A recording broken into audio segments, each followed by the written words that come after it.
under the power of the Scarab, Jackson. Your weapon is in the right-hand drawer of your desk. Use it.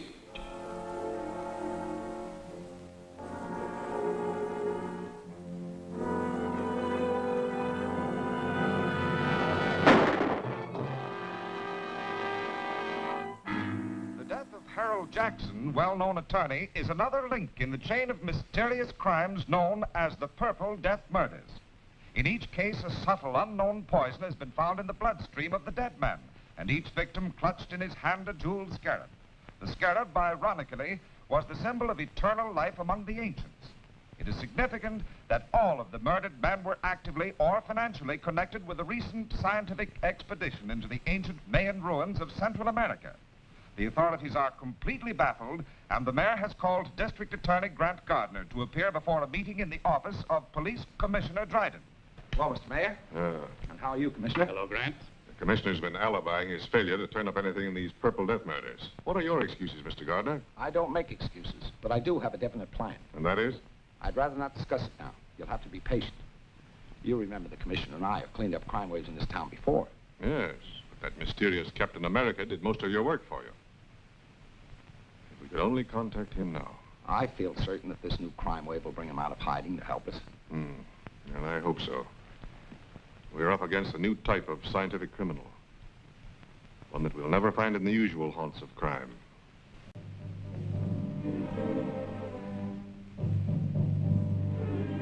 I tell you, Dr. Maldo, there's a curse on everyone connected with that Mayan expedition. Jackson's gone, and Wilson, and Evans. Why, you or I may be the next victim of the Scarab's Purple Death. My dear Professor Lyman, you're overexcited. Calm yourself. Here, have a cigar. Thank you.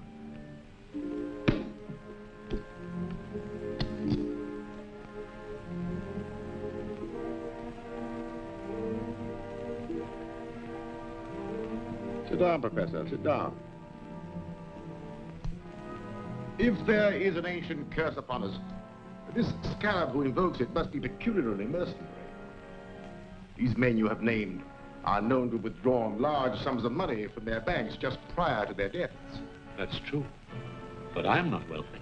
Ah, but the Scarab wants other things. Rare jewels, paintings, antiques. He also wants scientific secrets such as you possess. Just what do you mean? The Scarab wants the plans of the thermodynamic vibration engine which you have invented. How did you find out about my vibrator? The Scarab has his own methods of obtaining information.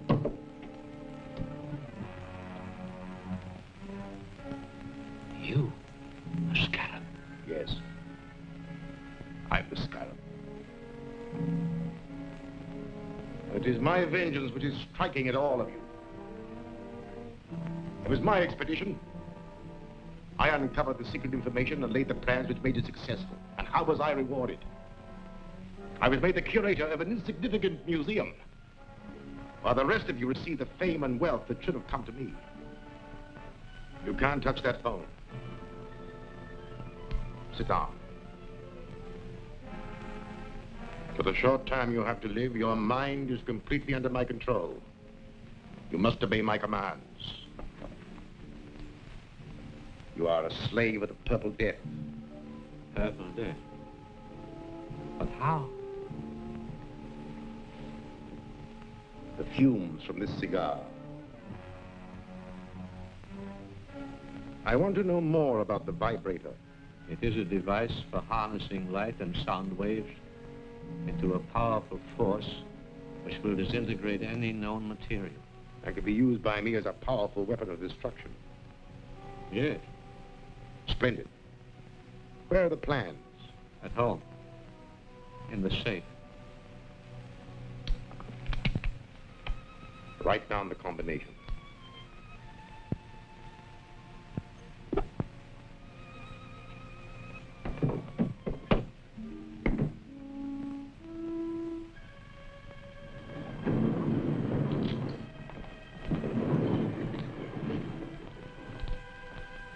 Gruber, you will take Professor Lyman out.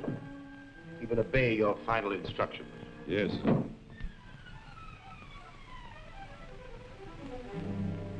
Step this way, Professor.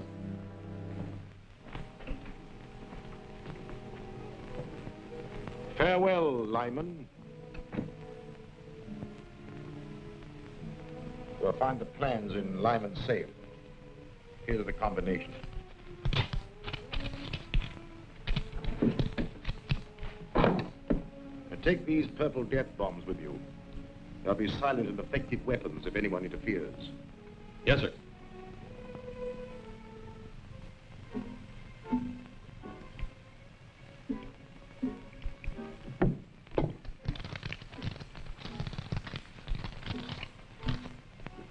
This is what we're after.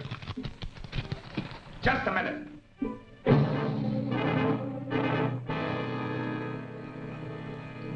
Throw your gun in a corner. You too.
Police Commissioner Dryden speaking.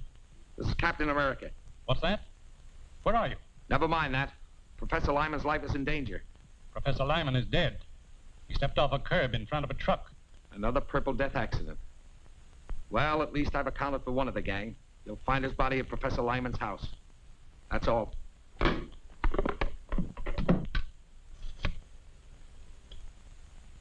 Get me the district attorney's office. Office of the District Attorney, Gail Richards speaking. Let me speak to the DA. Mr. Gardner isn't here now, Commissioner, but I expect to hear from him shortly. Well, tell him that Captain America's on the job. He just killed one of the Purple Death murderers. I'll tell him.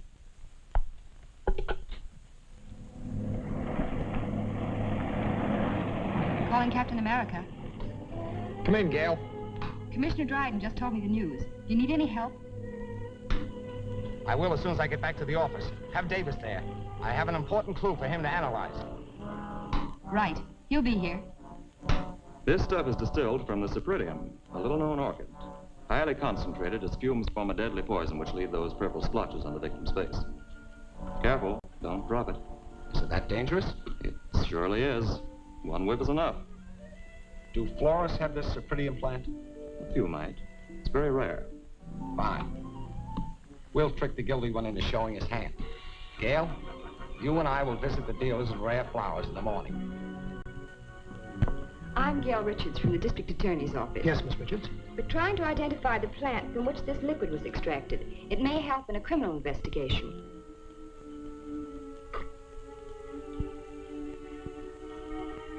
Sorry, I can't identify it.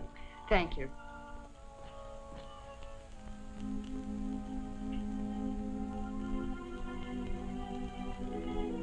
No, I don't recognize it. Thank you very much.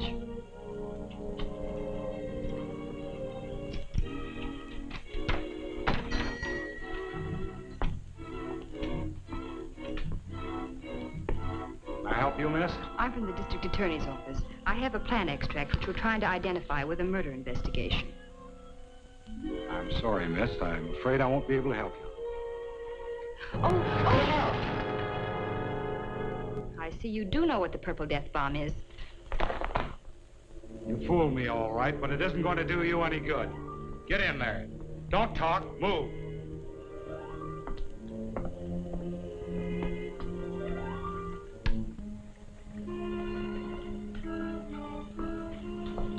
Well?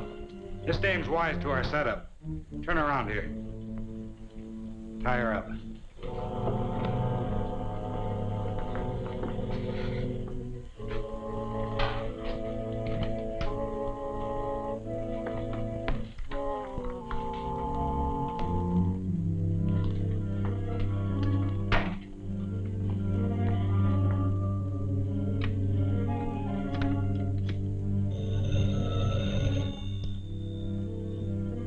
Yes, speaking. The girl from the district attorney's office just came in. She had one of our purple death bombs and tricked me into showing my hand. What'll I do with her? You have plenty of the extract? Use it.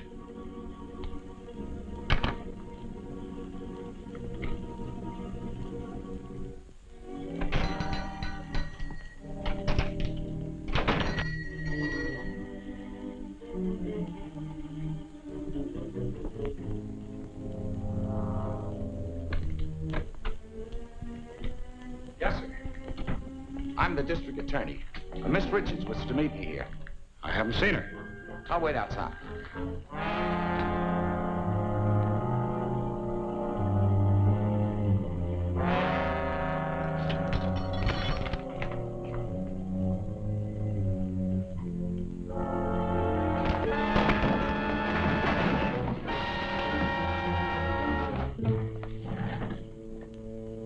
Take me to Miss Richards.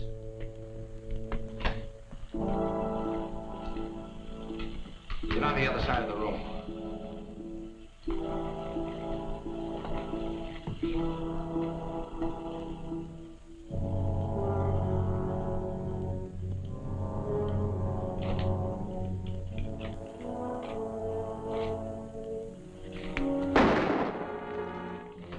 This contains the purple death.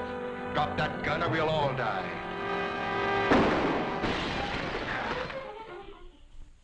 The brilliant action of Grant Gardner, the district attorney, has exposed the source of the purple death poison. The Cypripedium orchid from which it was derived will be destroyed wherever found. Mr. Gardner is conducting a searching investigation into the affairs and acquaintances of Professor Lyman, latest victim of the poison. I've just come from the district attorney's office. He's questioning all the survivors of the Mayan expedition. He doesn't suspect us. No. But we have something else to worry about. We are not the only ones who know the secret of Lyman's dynamic vibrator. Is there another set of plans? No. Worse than that. There's a working model which Lyman and his assistant Gregory constructed at Professor Dodge's laboratory. The district attorney is taking some technicians there tonight to see a demonstration and learn all about it. But if they learn how it works? Then my secret weapon will no longer be a secret. And someone will ultimately devise another machine to counteract it. Therefore, the model and Gregory must be destroyed tonight. That won't be difficult.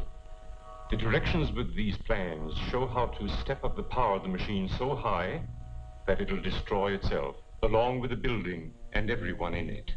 But suppose Captain America is on the job again. We know that Captain America gets information through the office of the district attorney. All I need do is to give the district attorney a tip about the scarab that will send Captain America off on a false scent. And that I have arranged to do tonight.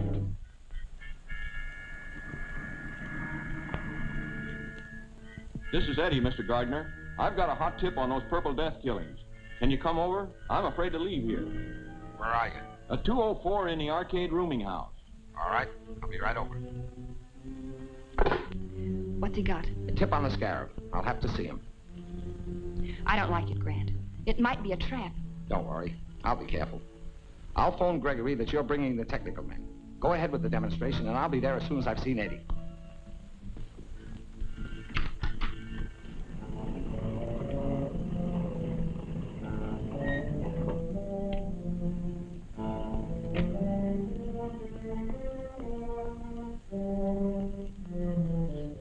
Well, your phone call worked, all right. Here comes Captain America. But I phoned the DA. That's right.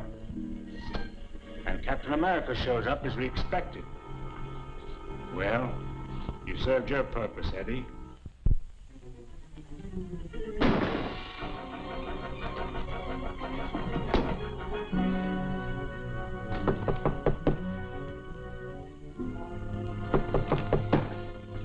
Come in. Come on in.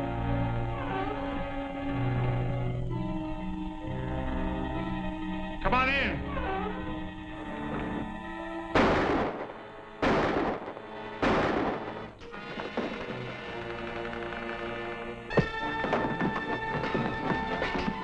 Start talking. Who's your boss? I don't know his name. Stop, the 2 bullets left. Yes. I'll hit one presently. Wait, I'll talk. His name is Maxim. Keep talking. He wanted to get you out of the way. They're pulling a big job at the office of a guy named Dodge. I don't know what it's all about. Well, I do.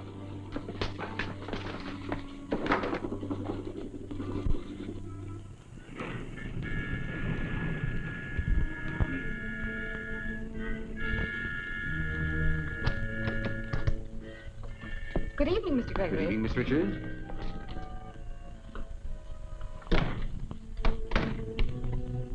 Mr. Merritt and Mr. Norden are here to witness your demonstration of the vibrator. Oh, yes, the DA telephoned me. I'm glad you came. I alone know the secret of this machine, and it's a heavy responsibility. So, come this way, please.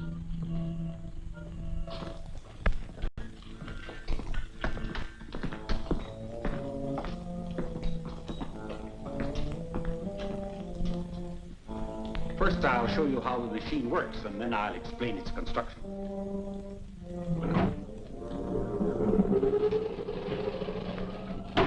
In a few minutes, we'll have generated sufficient power to destroy this miniature structure. Now, if you'll step this way, you will see the result of the demonstration.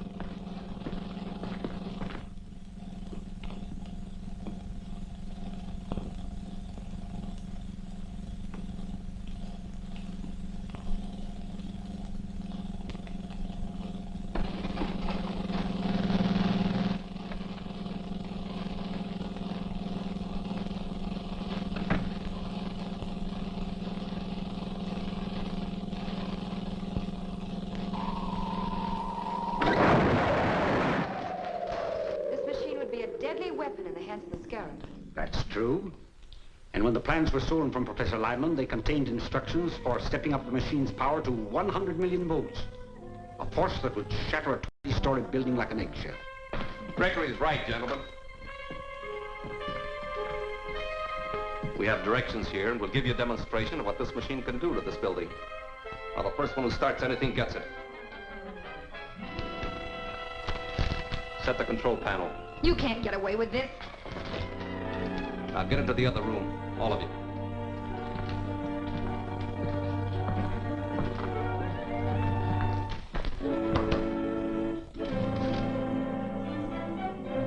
Before we wreck this building, I want all of Professor Dodge's papers.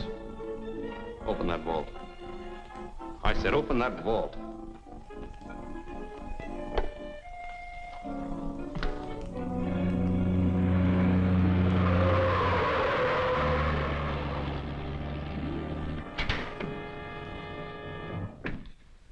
Get him.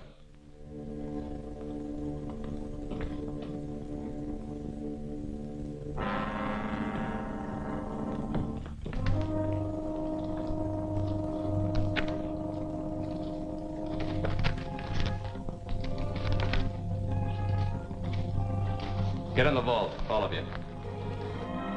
This is murder. That's right. Wholesale murder.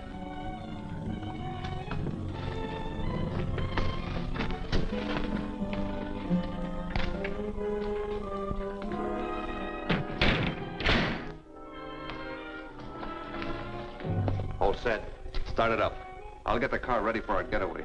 Now, don't leave until you're sure the machine is running okay. Right. If that machine builds up to its full power, this building will collapse in a cloud of dust.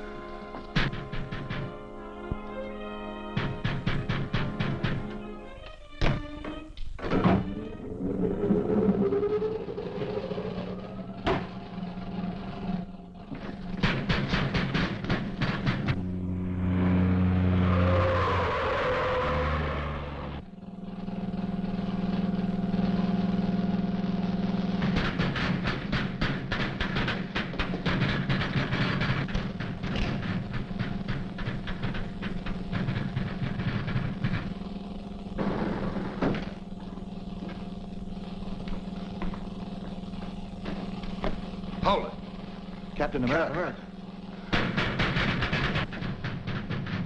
What's happening in there?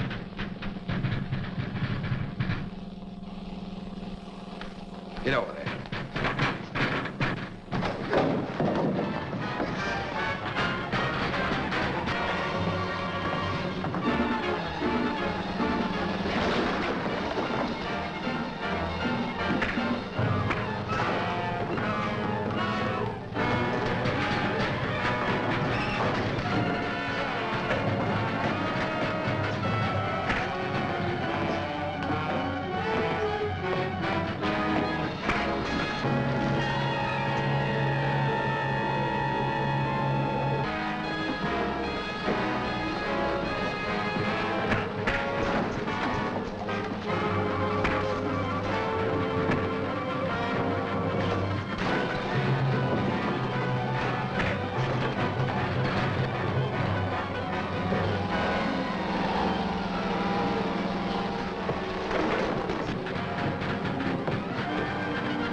Do any of you know the combination?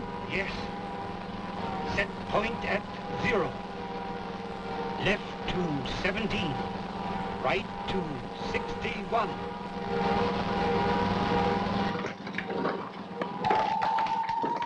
The vibrator. If it isn't shut off, the building will collapse. Get out. I'll try to stop it.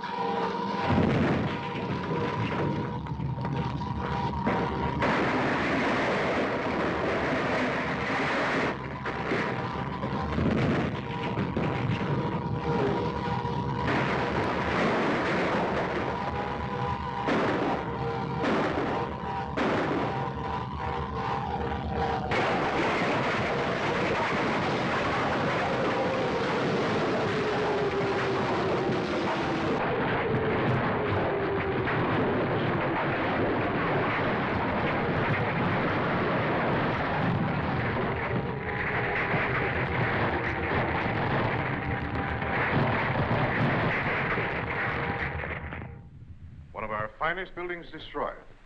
Many lives would have been lost if Captain America hadn't appeared. I'm not trying to discount Captain America's help, Mr. Mayor. I was merely pointing out that the danger is all over now. The stolen plans of the vibrator were destroyed, along with the only 2 criminals who knew how to operate it.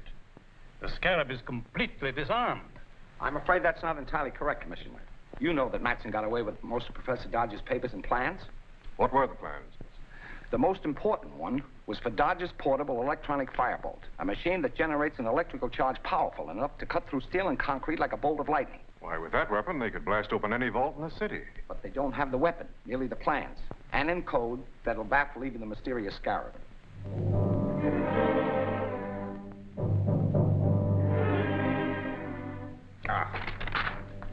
We're getting nowhere. Professor Dodge is clever. The plans are impossible to decode. We've got to decode. With the electronic firebolt, all the wealth and art treasures of the world will be mine.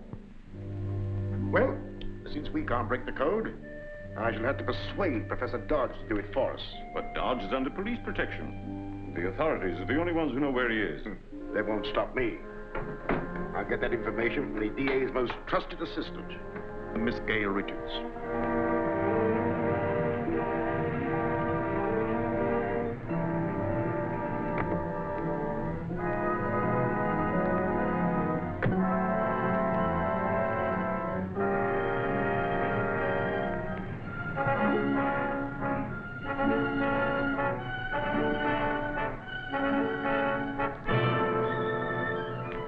Miss Richards.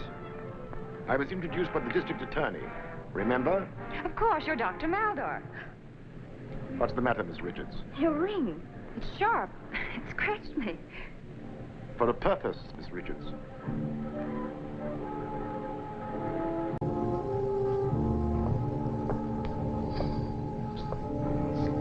You are under a powerful hypnotic influence that forces you to obey me. I will obey. Where are they keeping Professor Dodge? In the district attorney's apartment, suite 304, Winston Arms. Is the district attorney with him? No, but he's going there soon. How is he guarded? There's a policeman in the apartment with him. Now listen carefully. You will go up to your office and telephone the man who is guarding Professor Dodge and tell him that 2 detectives from the district attorney's office are coming over to question him. You must hurry, as the effect of the serum will be working off in a few minutes. When it does, you will remember nothing that has happened. Do you understand? I understand. Good. Then go quickly.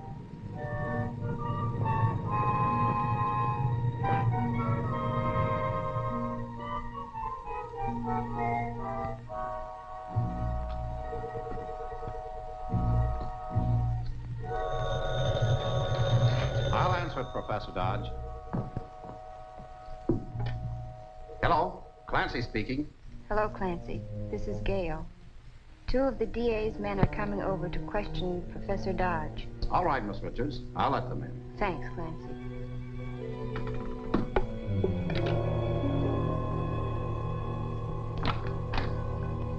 Hello, Gail. Say, what's the matter? I don't know. I feel dizzy. What you need is fresh air. Suppose you drive over with me to see Professor Dodge.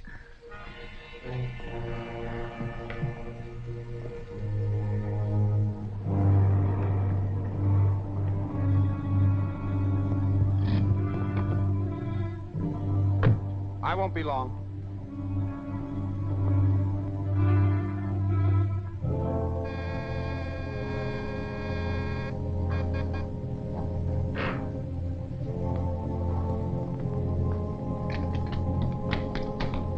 Hello, Clancy. How's everything? You're covered, Mr. District Attorney.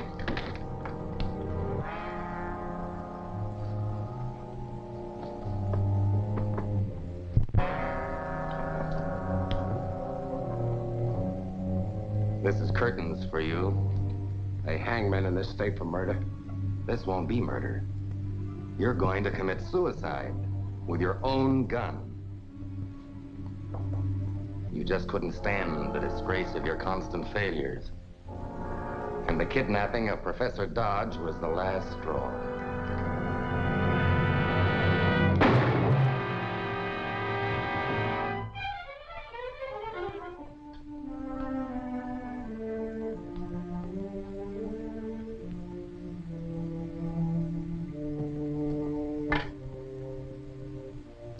Oak Ridge 631. Hello, Joe. This is Tate. Now listen, when Matson gets there with Dodge, tell him everything's okay. I just took care of the DA. You think you did. The first cartridge in my gun is always a blank, to be fired as a warning shot. Turn around.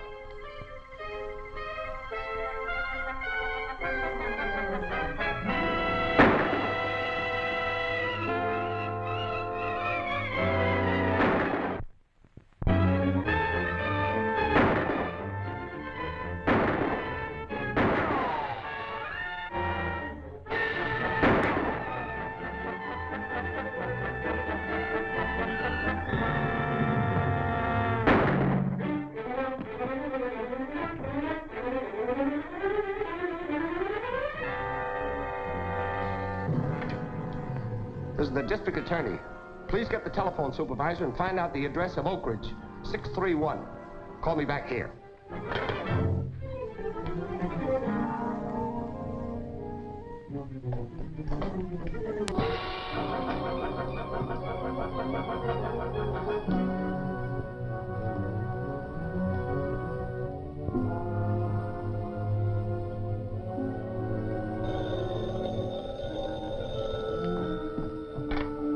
Yes? Watson Feed Barn, Glenmore Road. Thanks.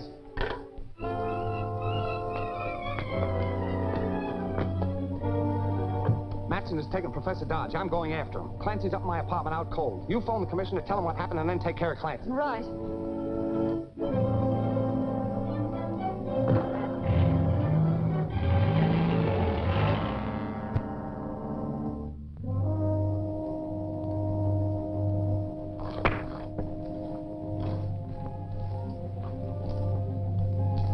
change your mind and tell us the code key to these plans. No.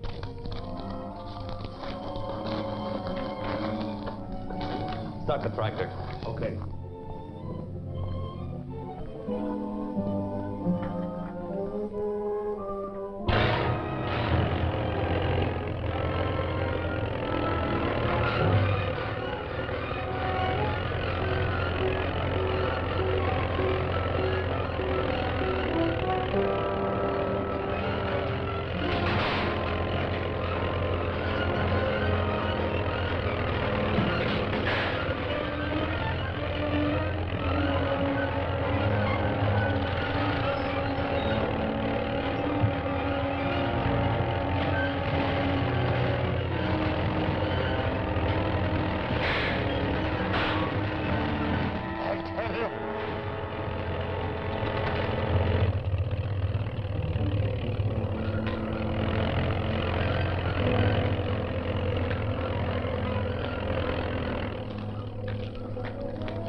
Start talking.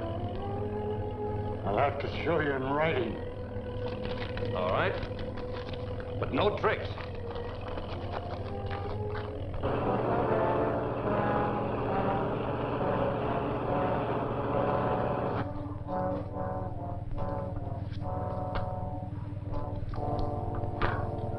Go ahead. All the specifications are in letters instead of numbers. Code is based on the 10-letter word Davenport's.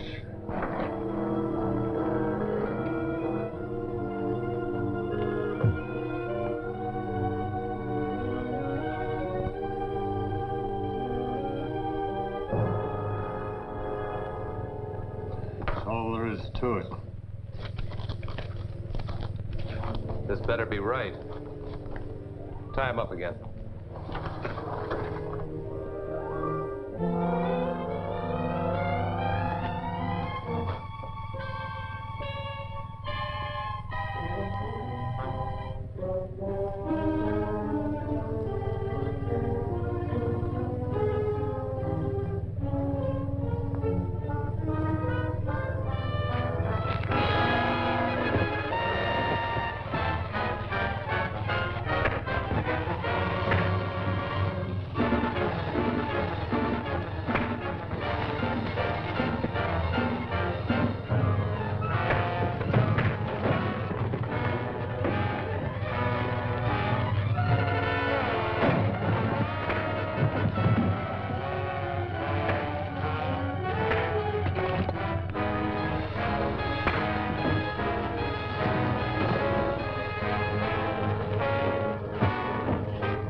What happened before I arrived, Professor Dodge?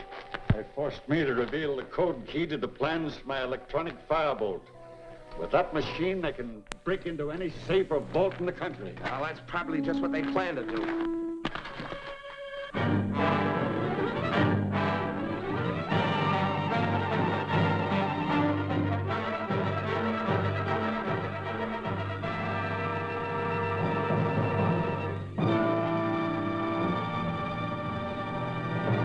Using some mysterious device which burns through steel and concrete, thieves last night broke into the Hammond Art Galleries. Many of the world's most priceless paintings, old masters, irreplaceable originals were removed. The daring safe breakers are still at work. Their latest objective was the home of Jacob Mortimer, the famed collector. Rare manuscripts and first editions of inestimable value have disappeared. Insurance losses to date have already exceeded $1 million. Public demand for action is mounting, and law enforcement agencies seem unable to cope with the strange menace. I'm getting enough criticism from the mayor without listening to any more of that. Pretty bad. That electronic firebolt is a powerful weapon in the hands of criminals, but I think we can stop them now. You mean if that machine of Professor Dodge's really locates the firebolt? You can depend on Professor Dodge. His locating device will be finished today. And the next time they use that firebolt, we'll have a chance to trap the Scarab's gang. At this rate, you'll soon have every art treasure and antique of the city. Don't be too confident. The district attorney is no fool, and Professor Dodge is a very competent scientist. They haven't stopped us yet. No. But I must learn what their plans are. You're going at once to find out what's happening at the district attorney's apartment in the Winston Arms.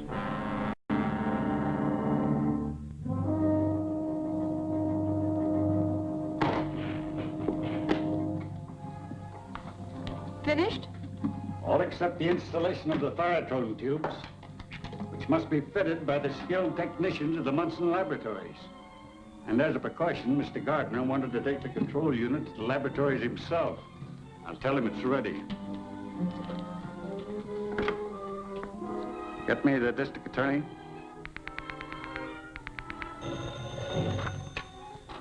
District Attorney. This is Professor Dodge, Mr. Gardner. The control unit for the firebolt locator is ready for the lab work. Excellent. I'll be there in an hour to pick it up. Looks interesting, Professor. Are you sure it'll work? Positive, Mr. Gardner.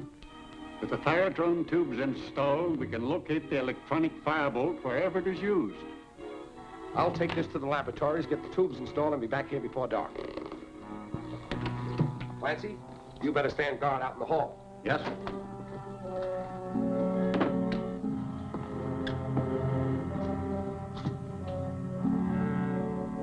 Someone's tampering with Grant's car. I've got to warn him.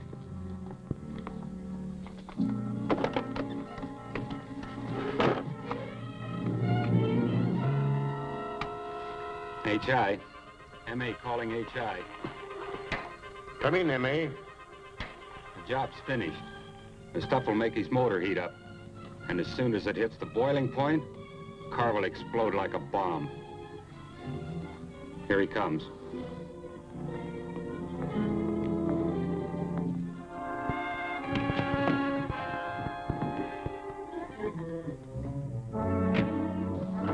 He's pulling away now.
Valley Highway Patrol. District Attorney speaking. I'm traveling north on Route 50.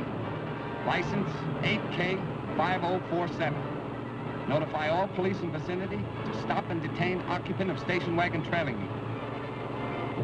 District Attorney, license number 8K5047. Traveling north, trailed by station wagon. Got it.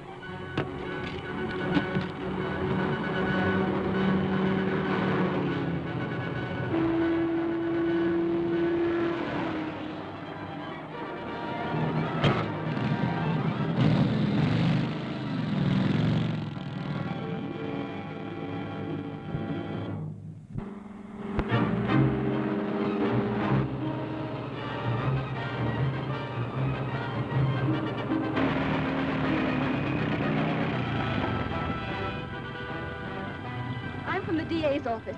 Here are my credentials. I'm trying to overtake the DA. Someone's tampered with his car. I'll phone headquarters to flash him a radio warning.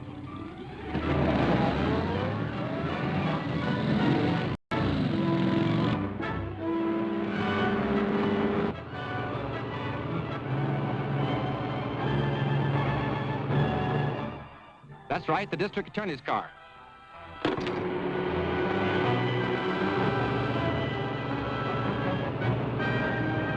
Highway Patrol calling District Attorney Gardner. Urgent. Come in, please. Garvey speaking. What's wrong? Examine your car for trouble. It's been tampered with. Thanks, I'll check it.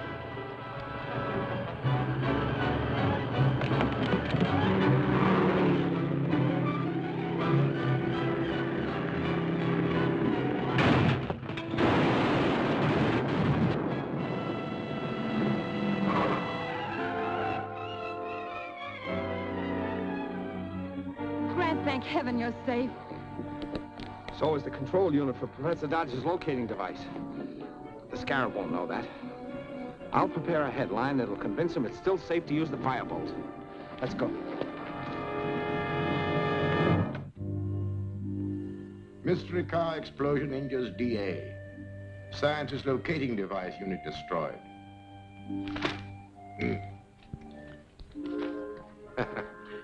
So, we were successful. Now we can proceed with our attack on the National Platinum Company's refinery vault without interference of the district attorney. We know the thieves will use the stolen firebolt again. And when they do, its electronic radiations will illuminate this bulb. Then I'll run the pointer along the contact points. When I make a contact on the area where the firebolt is working, that light will start flashing. Look, the electronic firebolt is being used somewhere. Now's our chance to locate it.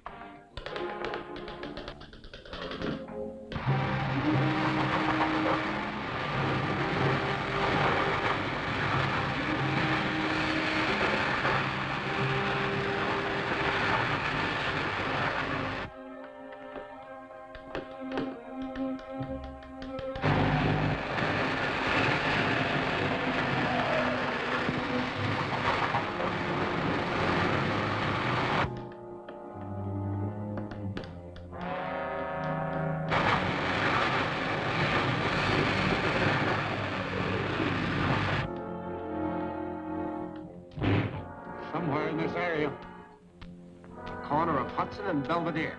Thanks, Professor. That's all I need to know.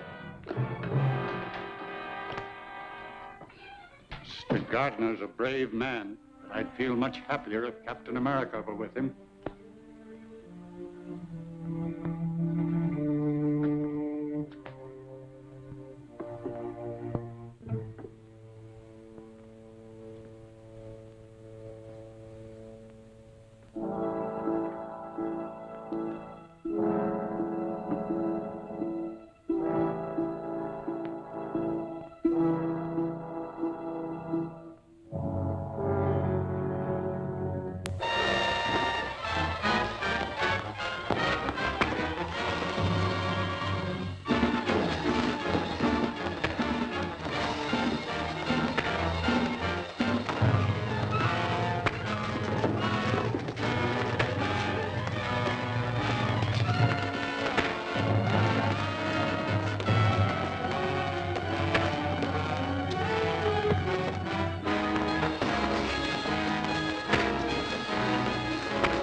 just about to get away with the platinum when Captain America showed up.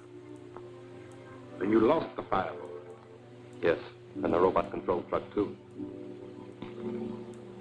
Losing the firebolt is not serious. Since Dodge perfected his locator, it would have been dangerous to use it again. But we must recover that truck at any cost. It would take months to duplicate its robot control and television unit. Let's see where they've taken it.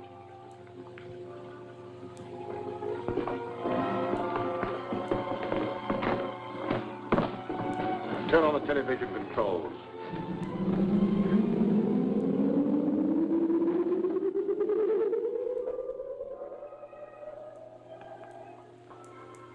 Those policemen would follow if we took it now. We must wait until they are removed. Stay here and keep your eye on it day and night. Government Museum, Dr. Maldo speaking. This is Grant Gardner, Doctor. Sorry to call you so late, but something important has just come up. Yes? I just received a phone call from the attorney of the late Professor Lyman. He's reading the will in the morning. Since you and Professor Dodge are beneficiaries, he wants you both to be there. I'll be glad to attend. What time is the meeting? 10 o'clock in the morning at the Lyman residence.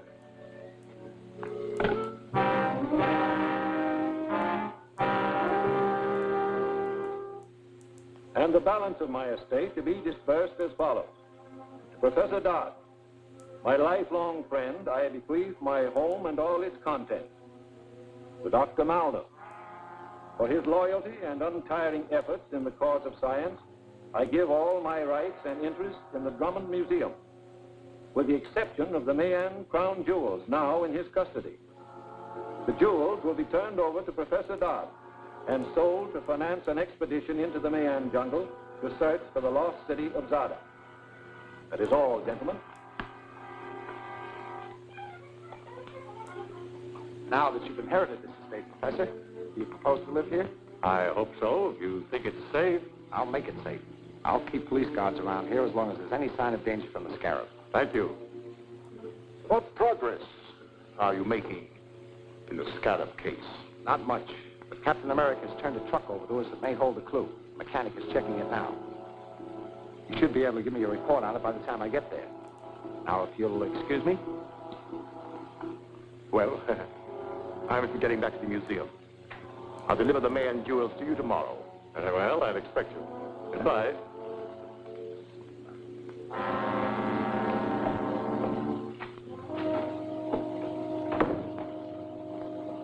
What happened? Oh, they treated me as they always have. Lyman willed me his interest in the museum, which I already control. His only possession of any real value, the Mayan jewels, must be handed over to Professor Dodge tomorrow. Of course, you intend to give them to him? Oh, certainly, certainly. That is, if Professor Dodge is still alive. Is he still staying at the DA's apartment? No, he's at the Lyman house under strong police guard. It would be easy if you only had a robot-controlled truck. Exactly. Come in quick. They're checking the truck. What do you make of it? Well, there are some details that I can't figure out, but it's robot control. With a device something like the automatic pilots used in planes. It can be driven without anyone at the wheel. How is it steered through traffic? I can't tell exactly, but a controlling device would have to be nearby, perhaps in the car following. You didn't find a television unit concealed in the roof. Thanks very much. If it's robot-controlled, why haven't they driven it away from here? 2 motorcycle officers would have followed it. I'll fix that. Then they can take it whenever they want. And when they do, I'll be inside. All right, boys. I'll take over now.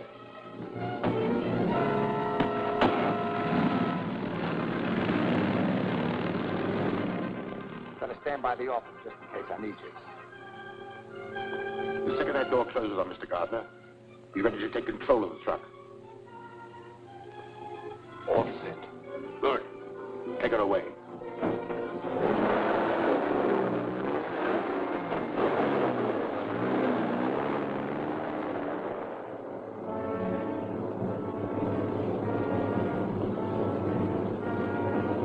Take her to the 10th Street garage.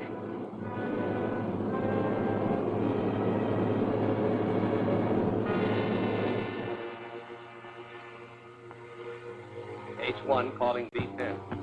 H1 calling B10. B10, come in. The robot truck is on the way to you. Be ready for it. We're set. Get set for the district attorney, too. He's in the middle compartment. The scarab wants him alive. Alive, get it? Right.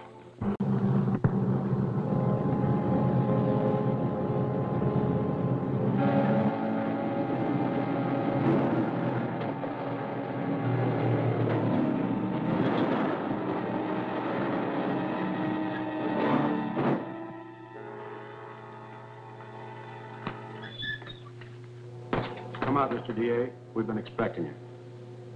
I see. A reception committee, huh? We're just the doorman. The committee will take care of you later. Tie him up.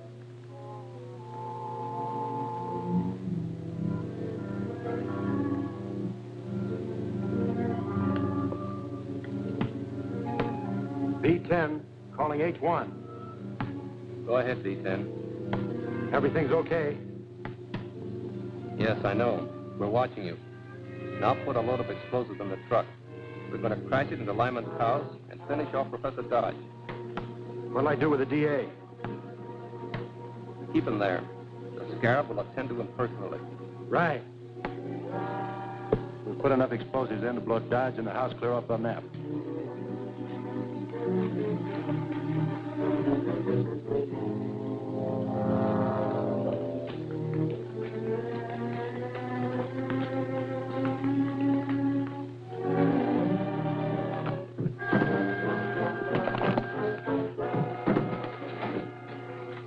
Now it's a traveling bomb.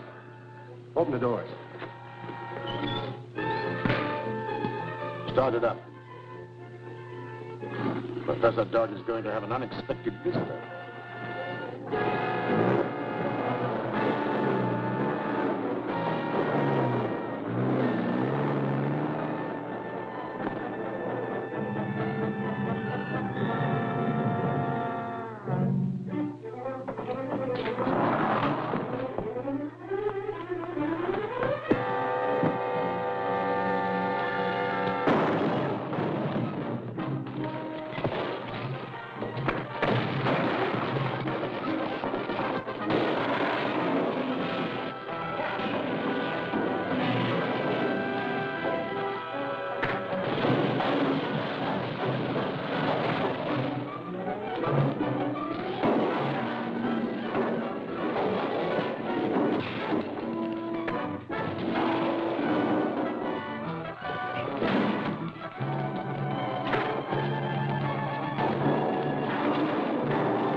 Give me that wheel.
Professor Dodge.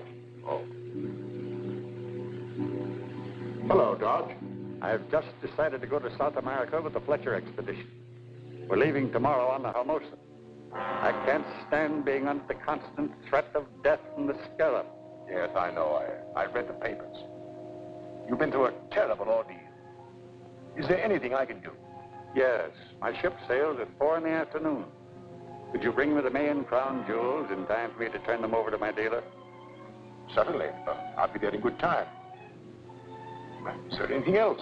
No, thank you. The district attorney is attending to all the arrangements. He's keeping a police guard here until I leave and furnishing an escort to the pier. Fine. I'll see you tomorrow.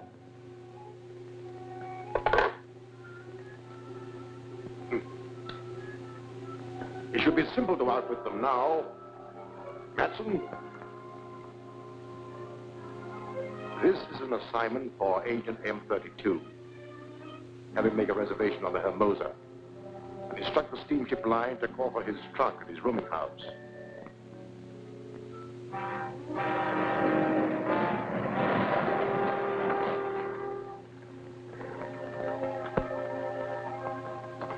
Come in, Doctor.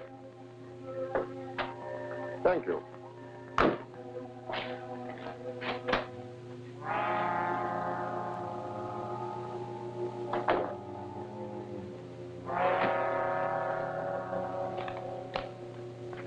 Here is a list of the jewels. You'll find the collection intact. Of course. Beautiful, aren't they? Precious stones that women love and men die for. True enough. Would you sign this receipt, please?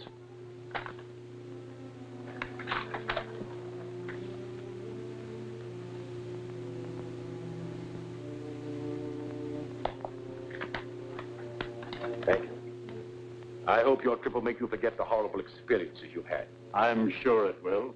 Perhaps by the time you return, the district attorney will have caught the scarab. I'll keep trying.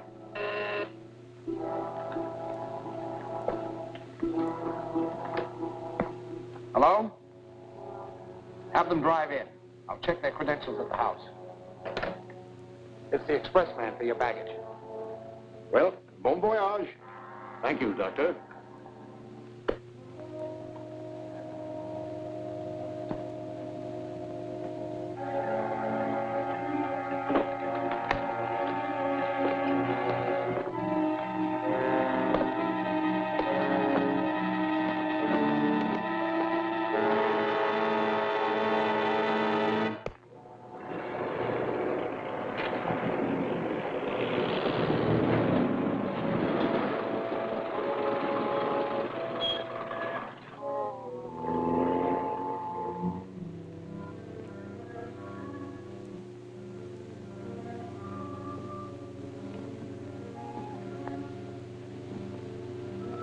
All right, men.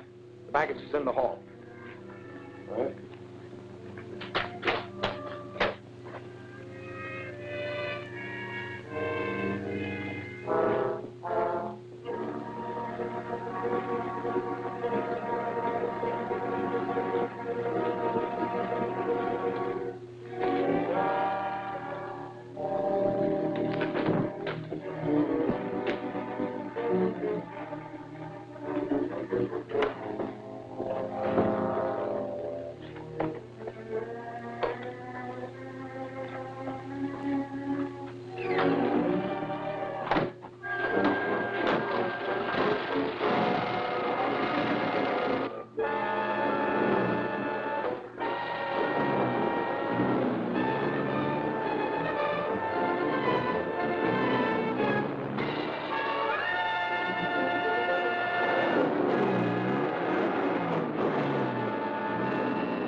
Sergeant, Professor Dodge has been murdered.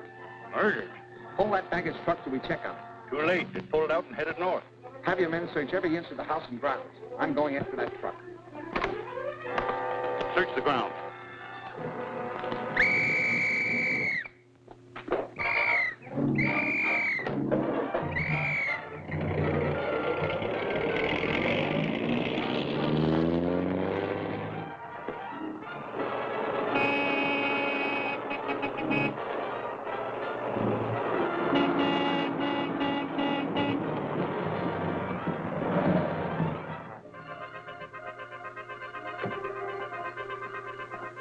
I want to take a look inside this truck.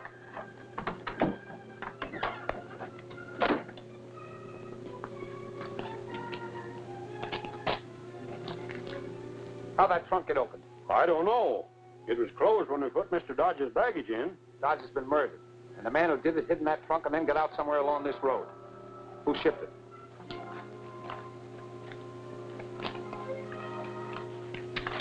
There you are. John Taylor, 721 West Avenue. But he checked out and was just leaving when we made the pickup. Naturally, he would. You finish your route, then bring that trunk to my office. It'll be checked for fingerprints.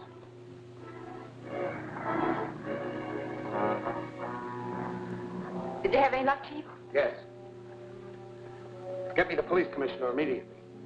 The fingerprints on the trunk identified Taylor as Lefty Harper, a criminal with a long police record. I'm going to start a search for him. Hello? Oh, hello, Commissioner. I want a dragnet thrown out for Lefty Harper, alias John Taylor. He was found dead in his car half an hour ago, shot through the head. Where's the body? At the morgue. The car is downstairs, back at police headquarters. We looked it over. The plates and registration slip are phony. But we did find a service station sticker which might be a lead. Good. What's the address? Allen's Gas Station, 5th and Manchester. Gail can check that for us. I'll meet you at the morgue. Yeah, I serviced that car and delivered it around the corner to the Fiber Box Company. Thank you. I'll go there. Taylor worked here a week or two and then quit. That's all I can tell you. I see. May I use your telephone? Sure.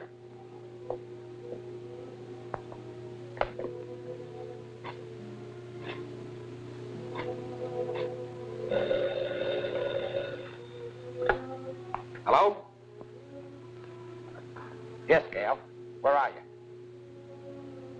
Fiber Box Company.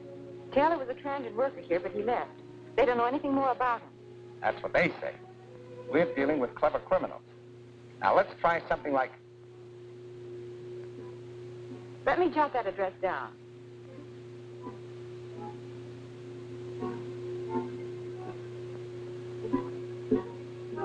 I'll go right over.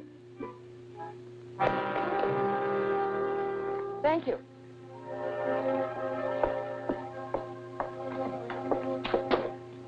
Well, Miss Richards. Louis. What's she doing here? She was asking about Taylor. I told her we didn't know him. This is the girl who works with Captain America. She's going to tell us who Captain America really is. Aren't you, Miss Richards? No. You can change your mind.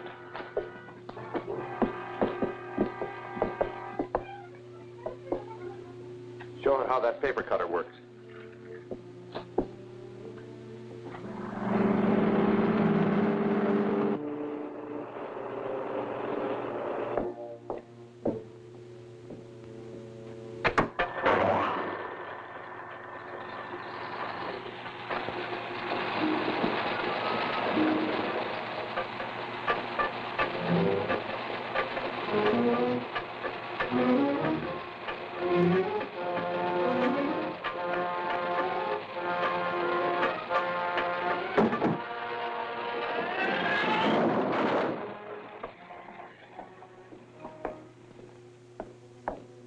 Works just like a guillotine.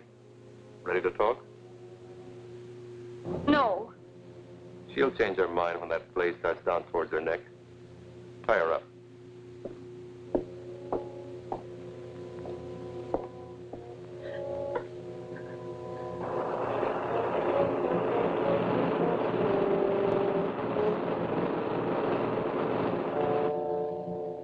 This is your last chance to talk.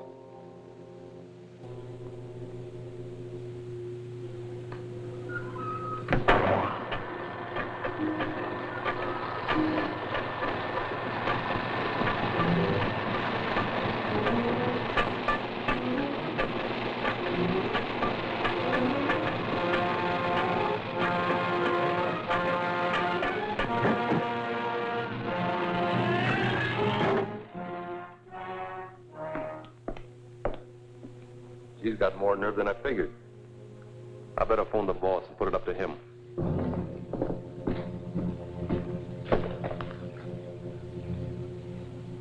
Lois, who used this phone last? The girl. She left the connection open so they could hear us. We've got to get her away fast. Hold! Captain America.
Either the district attorney and Captain America are one and the same man, or else they're working very closely together. The girl called the DA's office and left the phone open so they could listen to us. Then Captain America arrived. Well, we will fire over our Captain America in due time. Now we must get ready for the next move. The next move? Yes, against Henley, the petroleum magnate. He also was a member of the Mayan expedition which discredited me. I've sent him an extortion note, which he's sure to take to the district attorney. And we must learn what the DA intends to do about it. So you're to install a radio dictaphone in the district attorney's apartment. In his apartment? If he should find me there... Ah, but he won't. I've arranged to have him come here.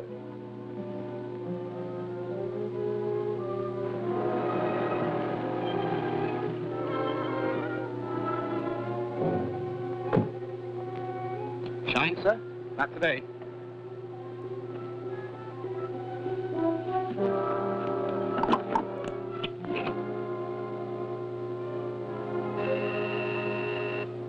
Yes, Mark? The district attorney has just gone in. Very well. On your way. I'll keep him here long enough for you to finish the job.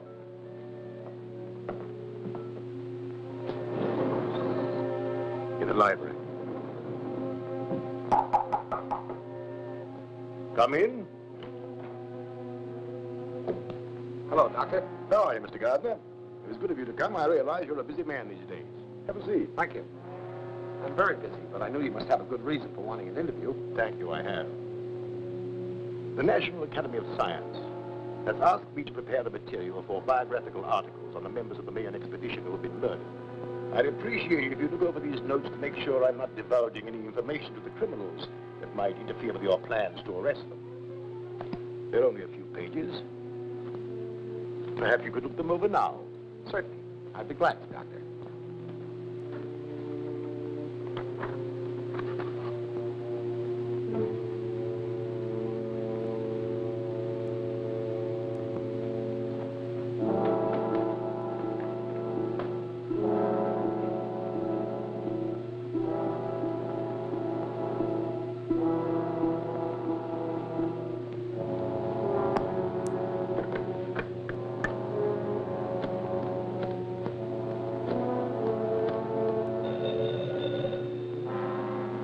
Yes? Is the DA still there? No, he just left. That's okay. I'm in his apartment now, and I'll have time to finish. Open your receiver and set it for 20 megacycles, and I'll give you a test. Very well. Gruber.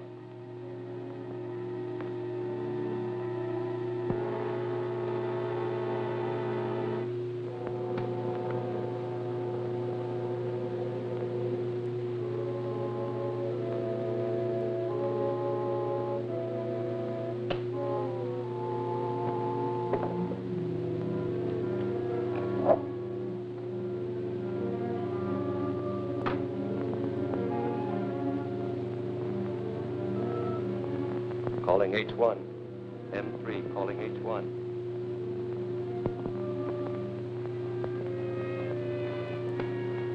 Hello, hello, hello, hello. Yes, we heard it. It's okay. Now get out of there quick. The DA may be back any minute. Right.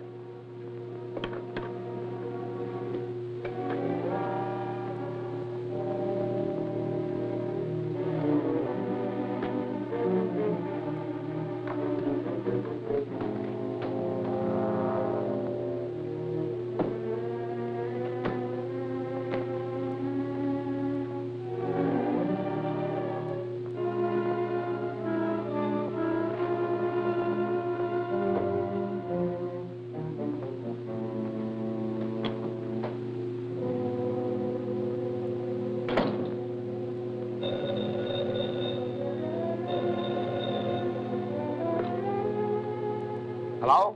Hello, Chief. Mr. Henley is here. He's in a panic. Henley? Petroleum Magnate? Yes, he's waiting in the outer office. He's received an extortion note signed by the Scarab. He wants to see you at once. Oh, I see. All right, Gail. Get a police escort and bring Mr. Henley here. When did he arrive? About 10 minutes ago. I've been trying to get you, but your line was busy. What? What's that? I said I tried to get you, but your line was busy. All right. I'll expect you in about 15 minutes. Very good. When Henley arrives, we know exactly what they propose to do. Now, Mr. Henley, what is this about an extortion note? They mean business, Gardner. Something's got to be done quickly. Henley, if you value your life, you will obey the following instructions implicitly. Draw $100,000 in currency from your bank and return home with it. Wait there for a telephone message instructing you as to the exact time and place where the money is to be left. Scarab.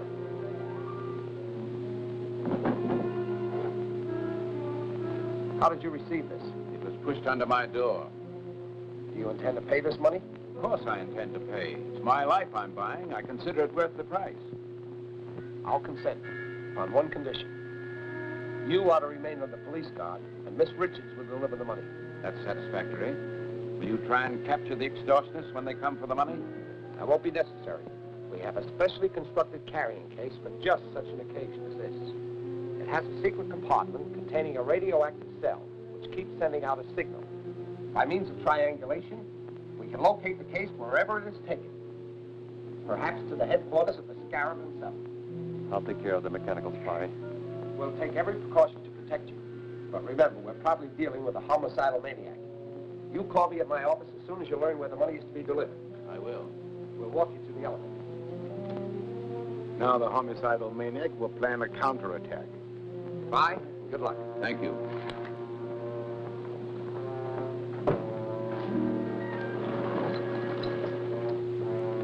What is this fairy tale about a carrying case? I never heard of it. Neither did I. It's a good idea. But you told Mr. Henley. I not only told Henley, I also told the Scarab. When you said my phone had been busy, I realized someone had been in the apartment. I searched and found a radio dictograph concealed in the bookcase. Then they think. Just what I want them to think. That we're depending on the phone he located to trace them. So they won't expect us to try any other scheme. So that's it. Yes. And as soon as we learn where to leave the money, I'll start. You go to Henley's, pick up the case, and take it to the location designated.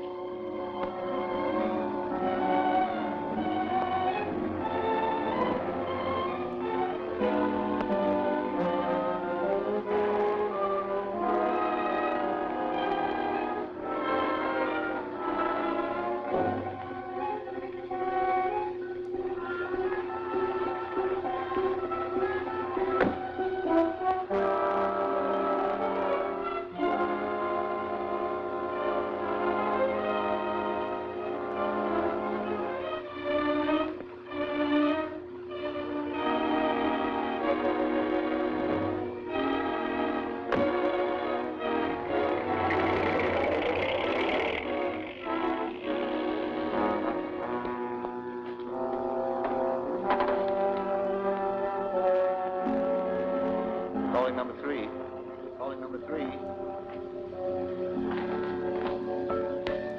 Okay, come in. The girl came out alone and left the case. I'll get it. Drive the car around to the other entrance.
Take this case and drop it down the shaft at the end of the tunnel. Okay.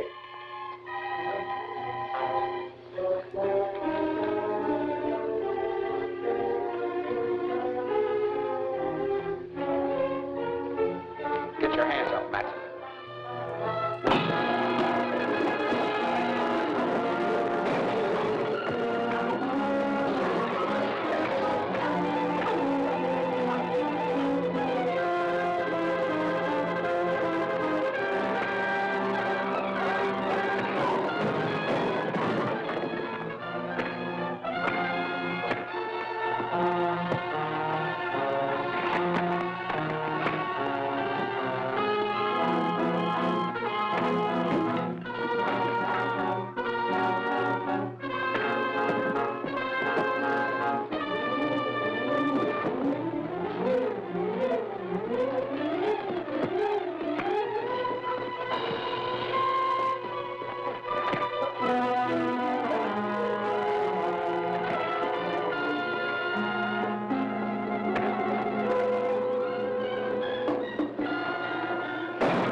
It's all here.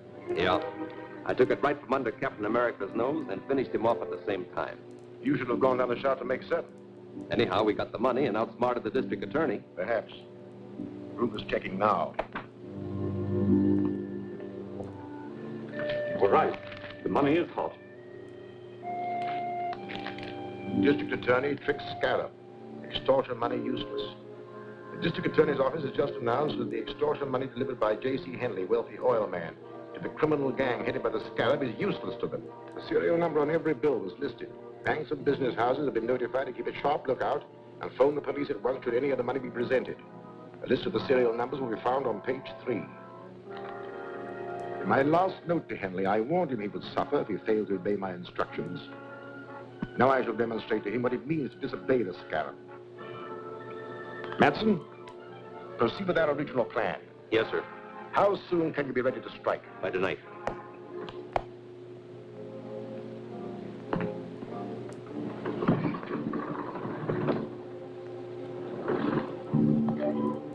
After tonight, Henry will be glad to pay any price I demand, in spite of all the protection he can get from the district attorney.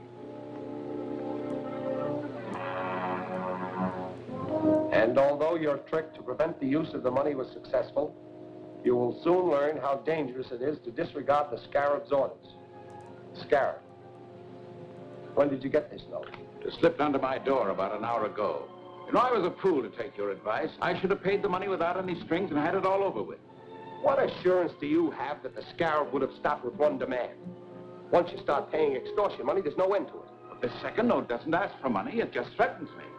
Oh, I want to help you, but well, I've got to consider my own safety. I've considered that too, and made arrangements to keep you right here in my own apartment under guard. But neither you nor any member of that Mayan expedition can be really safe until the Scarab and his gang are run to earth. Of course, you're right. It's a hopeless task. Not exactly. This was in the pocket of the man found at the mine. Just a card from a used car lot. It isn't much of a clue. No, but it does indicate that the dead man has had some connections with the used car lot.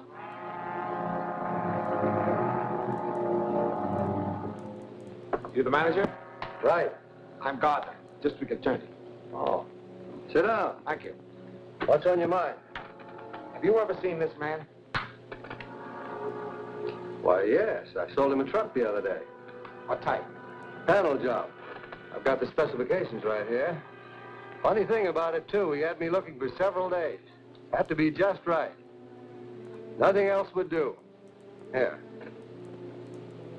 18 feet long, 5.5 wide, 8 high. Double doors in the back with 12-inch window in each. License number?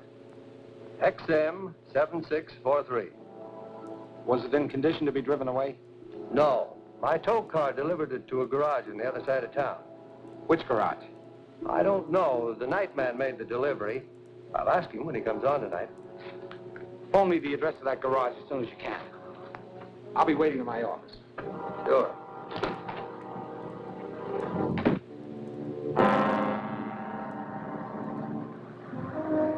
So far, the only clue we have is the license number. Now what for? Hello? Just a moment. It's for you, Chief. Hello? Hello, Mr. Gardner. I have the information you want. It's Martin's garage on 5th Street. That's right. Martin's garage.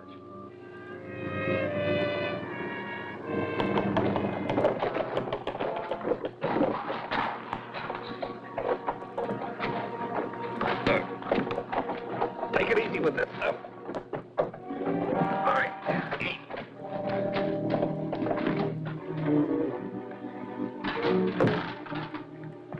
This sure looks like one of the real company trucks. Yeah, good job. Looks exactly like the one used at Henley's plant. Hurry up. I'm supposed to be on my way to the oil plant now. Hey, what about Barton? He's getting the blueprints. I'll pick him up on the way. Slide that door back, will you? Here.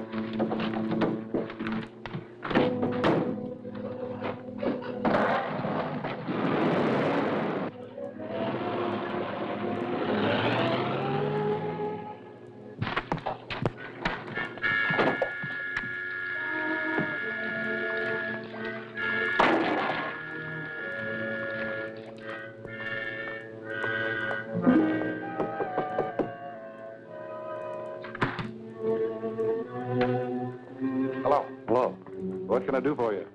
I'm the district attorney. I'm looking for a large panel truck. Well, we don't sell trucks. We only fix them. You misunderstand me. The large panel truck was towed in here the other day for repairs.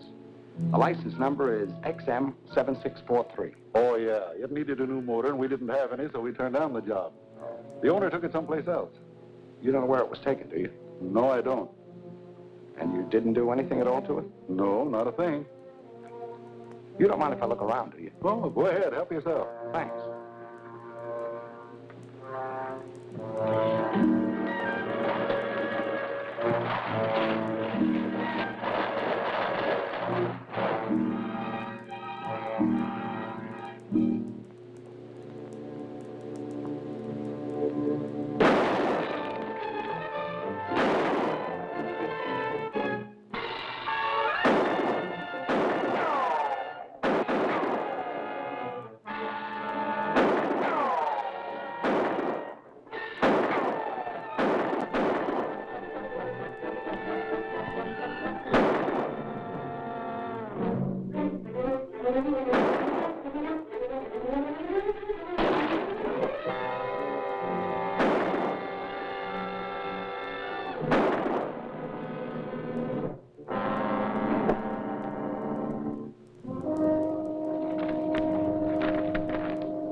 TG Oil Company.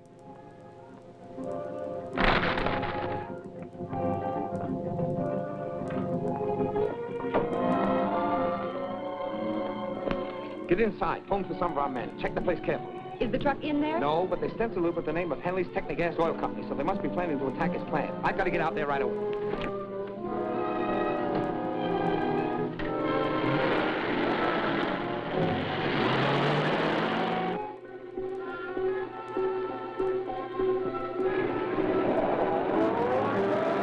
Hey, wait a minute. I've never seen you before. New man? Yeah. I'll have to see your pass.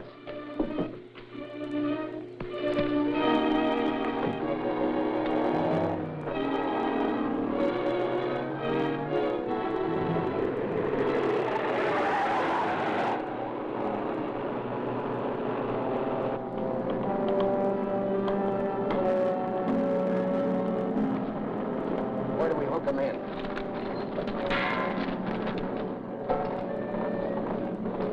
Connected into this pipe. The nitro gas will feed through these pipes into every building in the plant. Wait. There's 200-pound pressure on this line. I'll close the master valves.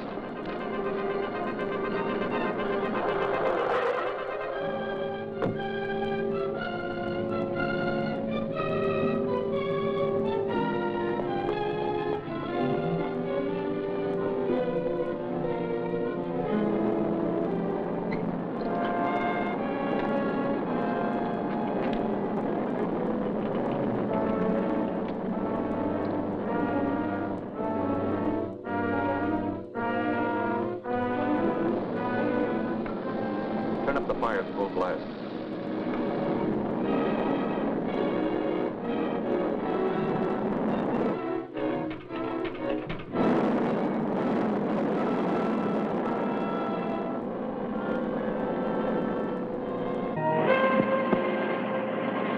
The steam will carry the nitro gas into every building in the plant. As soon as the pressure hits 350 pounds, the gas will ignite and the whole place will blow up. Well, let's get out of here. Open up that master valve.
Despite the attempt to blow up the entire Henley Technic Gas Works, only one of the buildings was destroyed, thanks to the timely arrival of Captain America. You should be proud of yourself. Captain America has made a fool of you on every job you attempt. We did our best. But Henley must have disobeyed your orders and squealed to the DA. Yes, Mr. Henley has consistently ignored my warnings. But I'm not beaten yet. This defeat cannot go unchallenged, or none of the remaining members of the expedition will fear the Scarab. What will you do? Eliminate Henley right under the district attorney's nose. Impossible. Henley's kept under close guard in the DA's apartment. There is no chance of even getting near him. We don't have to be near him. Thanks to a weapon devised by the ancient Mayan warriors. You mean the Singari blowgun? Exactly. Our native Mayan agent, Zula, is an excellent marksman with a blowgun. We will post him where he will have an unobstructed view to the entrance of the district attorney's apartment.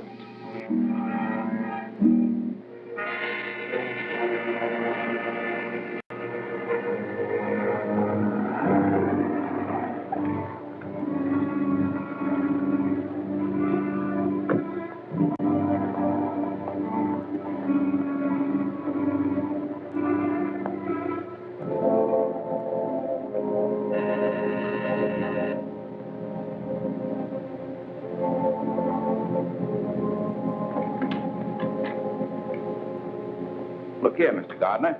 I've had about enough of this confinement.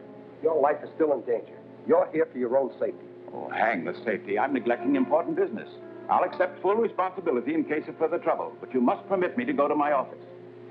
Very well, Mr. Henley. Only I insist that my men accompany you. Thanks. I'll be only too glad to have them.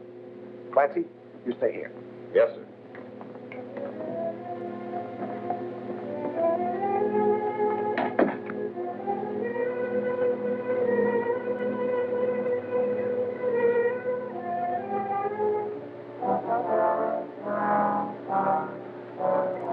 Bring your car around in front of the building. You're taking Mr. Henley to his office. I'll follow in my car.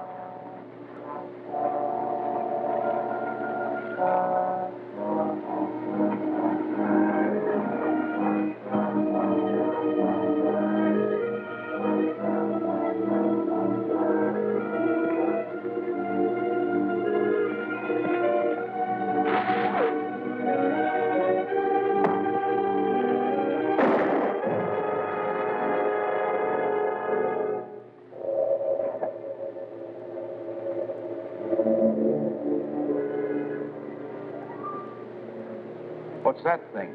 A poison dart with your name on it. This should convince you that you're still marked for death.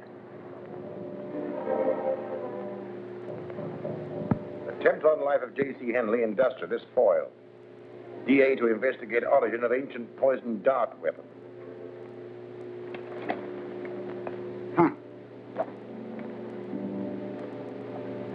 What if that smart DA traces the blowgun here to the museum? That's hardly possible. Professor Grayson was the only one who knew I had it in my possession. He died over 2 years ago. No, Matson. We have nothing to fear from the district attorney.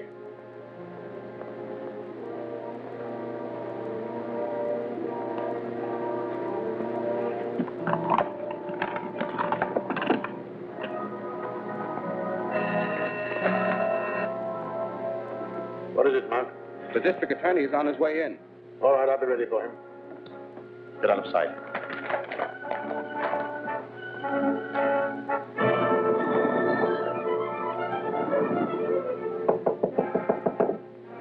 Come in. Hello, Doctor. Hello, Mr. Gardner. What brings you here? I have a clue which may lead to the man who made the attack on Mr. Henley's life. Yes, I read about it in the papers. A shocking exhibition of barbarism. Fortunately, Mr. Henley escaped, and he's now safely on his way to a secret destination. We got the man who fired the dart. But this weapon, ever see anything like it? A Singari blowgun, used by the ancient Mayan tribes in primitive warfare. A valuable collector's item, Mr. Gardner. Any idea who might have had such a thing? No. The only person who could have helped you was Professor Grayson, an authority on darts and blowguns. Unfortunately, he died several years ago. Yes, I know that. I've already wired Professor Grayson's family, hoping they might know someone who can help me. Well, I hope you're successful, Mr. Gardner. Thank you, Doctor. Good day. Bye.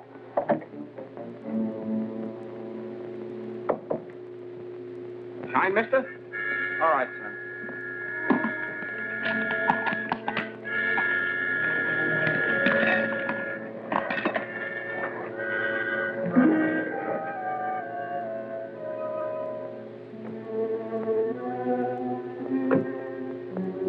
I hoped I'd find you here. We just received a long-distance call from Robert Grayson in Northridge. Robert Grayson? The professor's grandson. He's deeply interested in the blowgun attack made on Mr. Henry, and he offered us his help. Young Grayson has made a close study of his grandfather's work. He's sure he can identify the blowgun and probably tell us who owned it. Fine. I'll arrange to have a chartered plane ready at Central Airport tomorrow morning, and you can find the weapon in Northridge yourself. I'll take a rain check on that shine, son. Keep the change.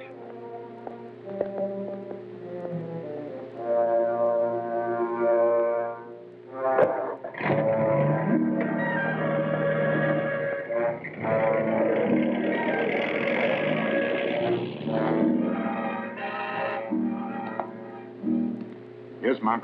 Here's some dope on a DA. He and the girl are going to try and have Grayson's grandson identify the blowgun.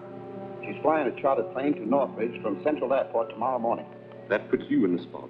We're all in a butt. I thought you said that weapon would never be traced here. Grayson's grandson. I hadn't considered his taking the old man's place. We'd better do something before the blowgun reaches Northridge. We're going to do something before that plane leaves Central Airport.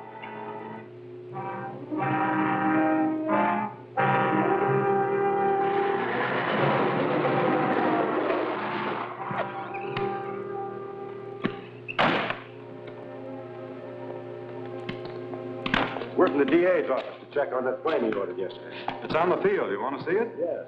Right this way.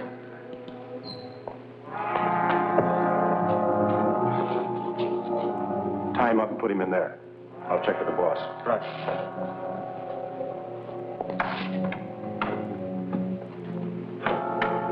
Calling H1. Calling H1. Z1 calling H1. This is H1. Come in. We're all set. Plane is ready, and the mechanic's taken care of. Good. You'll have plenty of time to install the bomb. I'll have it wired in the plane before the DA gets here.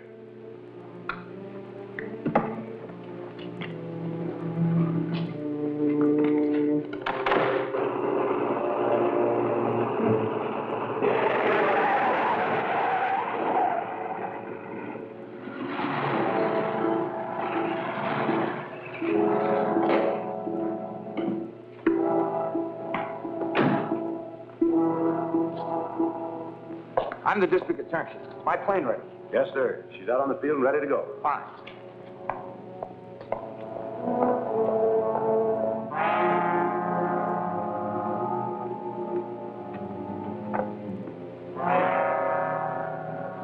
As soon as the motor starts, that bomb mechanism starts operating. And when the clock makes 10 revolutions, everything will go up.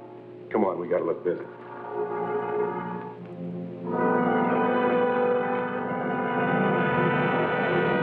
Good luck, Gail. I'll make it all right. Bye. Bye.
even the DA?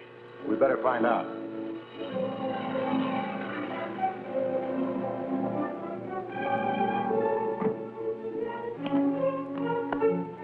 It's Captain America.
Time bomb in the plane that just took off.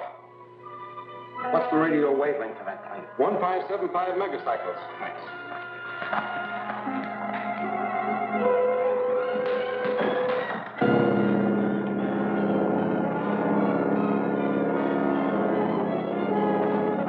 Calling Gail Richards. Calling Gail Richards. Come in, Gail. This is Gail. Go ahead. There's a time bomb in your plane. Bail out. Bail out. Okay, Grant.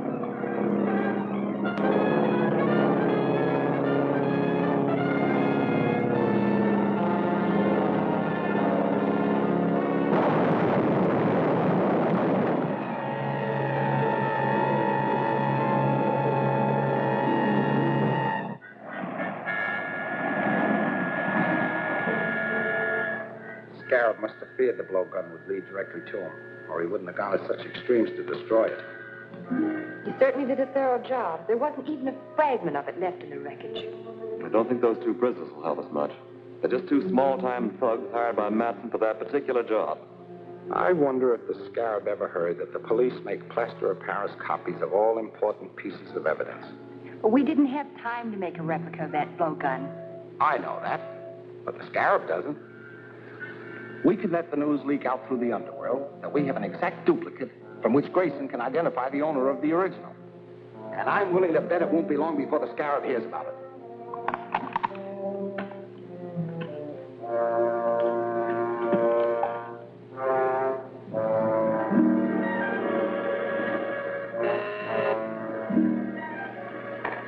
Go ahead, Mark.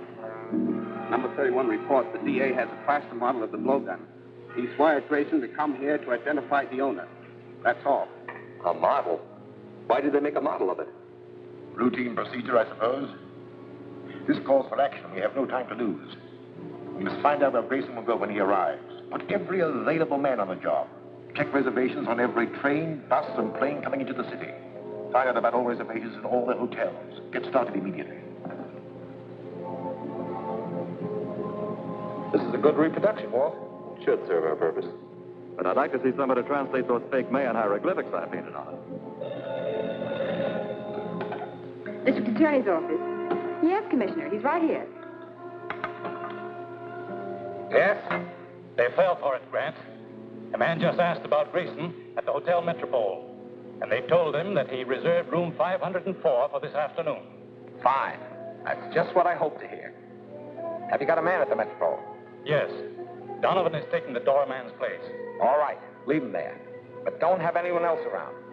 I want them to be able to get away with the blowgun so we can follow them to the Scarab. We better give them a little time to get organized. Then we'll deliver this right into their hands.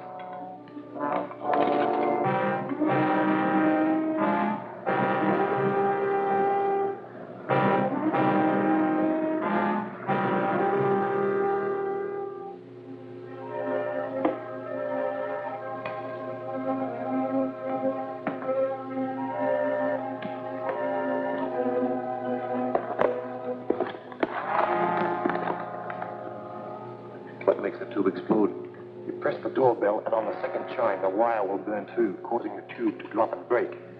The gas spreads rapidly and will knock out anyone in the room in a few seconds.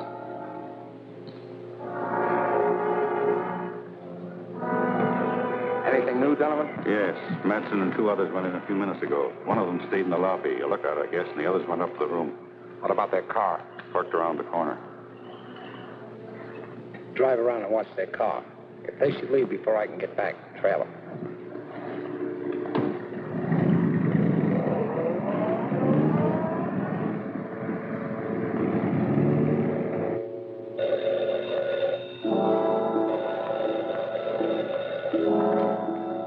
Yes? Okay. We'll take care of him.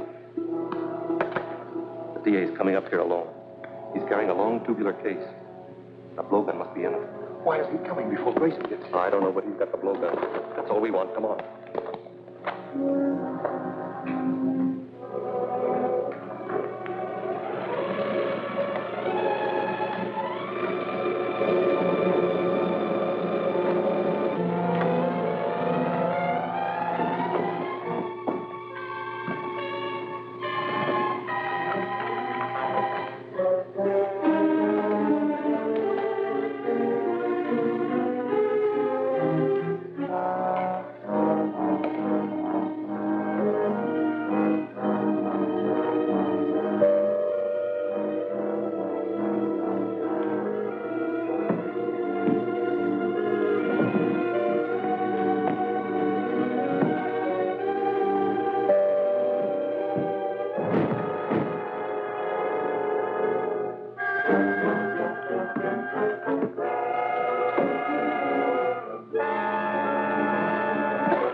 This is it.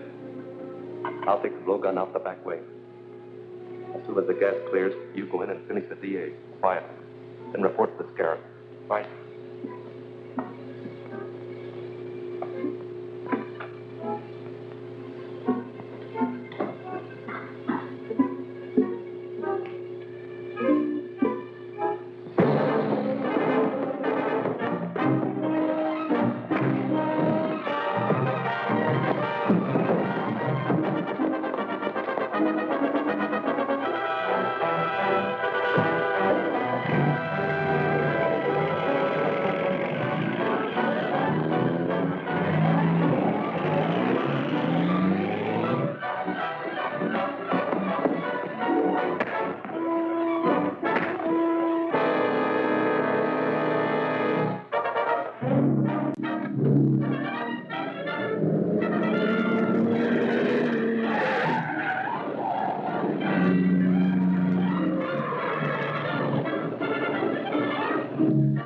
Matson drove out of the alley, and Miss Richards after him. Here, take my car.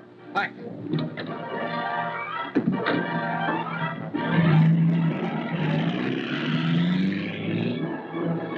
Calling Gail Richards.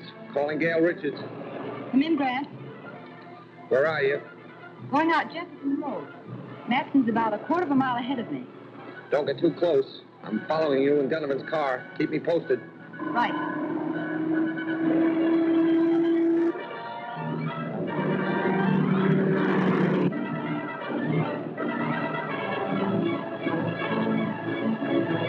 Calling Grant Gardner. Calling Grant Gardner.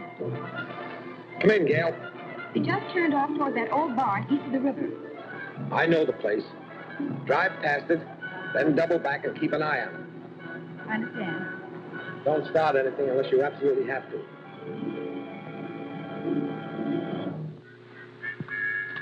I'll have this fixed in a minute. Well, hurry it up.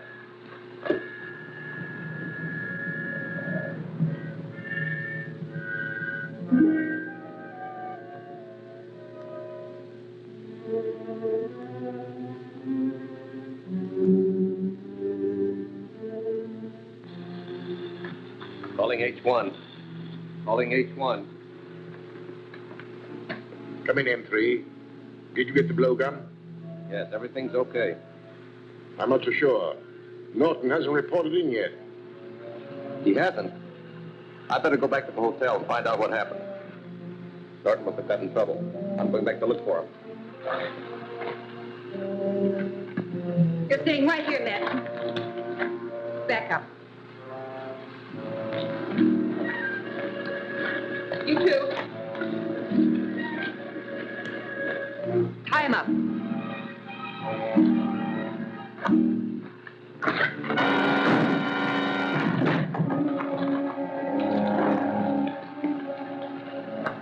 That was quick and easy. As far as she's concerned, yes. But she worked with Captain America, and he's probably on his way here now. We have too much stuff belonging to the museum stored here. And we can't take a chance of letting anyone find it. Spread a powder tank. We'll blow up the whole works and the girl with it.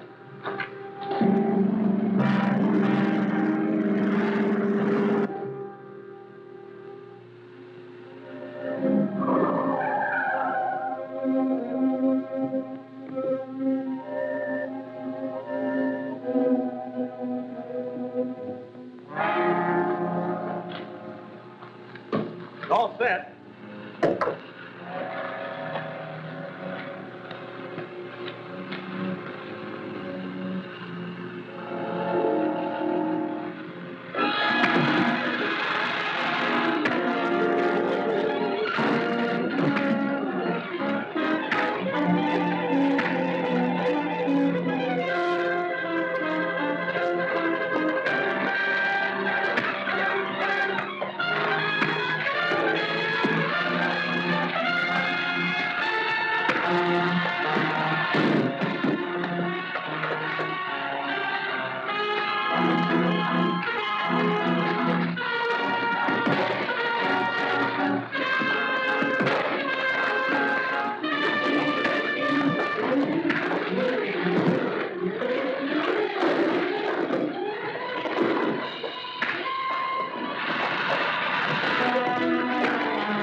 Destruction of the barn spoiled all chances of tracing the Scarab's men.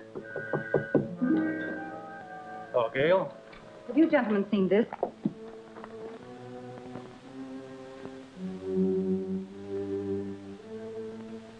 Dr. Clinton Lyman, brother of the late Professor Lyman, who was a victim of the Purple Death, will demonstrate his latest invention at his home tonight. It is said that this device will restore life to plants and animals within certain limits of time. Witnessing the demonstration will be Lyman's fellow members of the Mayan Explorers Club. Why, that's dynamite. The Scarab's attacks have been made only on members of that club, and now they're publicizing a meeting like that. Looks like they're asking the Scarab to wipe them out. Get me Dr. Clinton Lyman's home, please.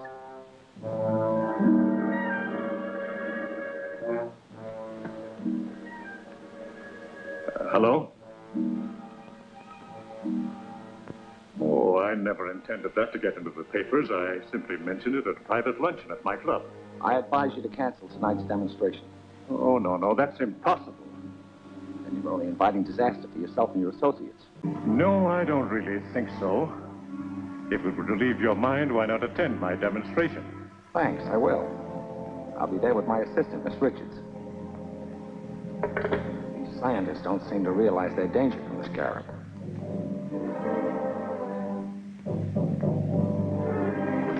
Have you seen this? Yes, I know all about it. I had lunch with the Mayan Explorers Club, and I'm among those invited to Lyman's house. Is there anything to this perpetual life machine? We will find out tonight. Lyman will try and bring a dog back to life, and the Humane Society is cooperating in the experiment. If his device works, I must have it. I've always dreamed of an elixir that will give me power over death itself. You'll be there yourself. How can you possibly? Oh, it's relatively simple. Dinner shall be over at 8:45. About that time, the truck from the Humane Society should arrive at Lyman's residence.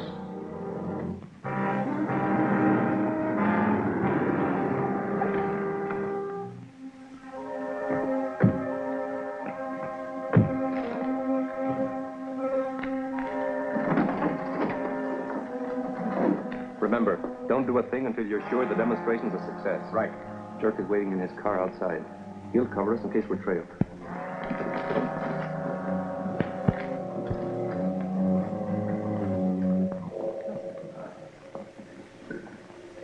What beautiful roses.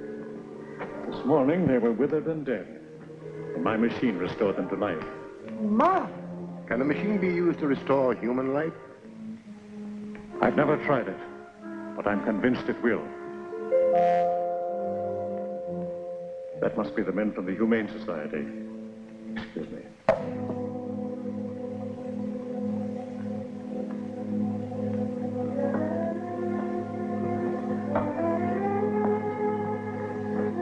Put it here, please.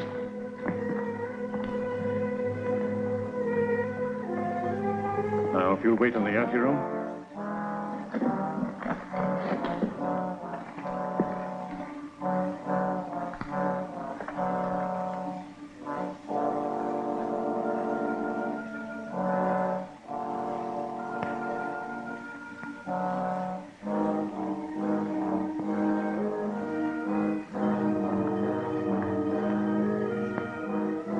Speaking broadly, gentlemen, the principle of my machine is based on the diathermic method of inducing fever by high temperature. This results in the electronic resuscitation of the circulatory system. It works in conjunction with this serum, which I inject into the vital organs.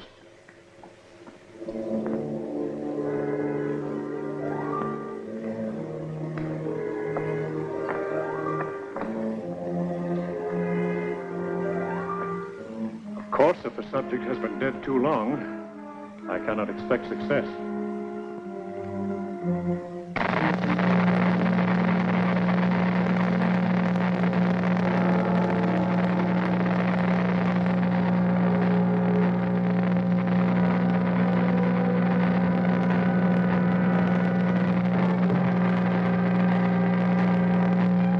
His eyes are opening.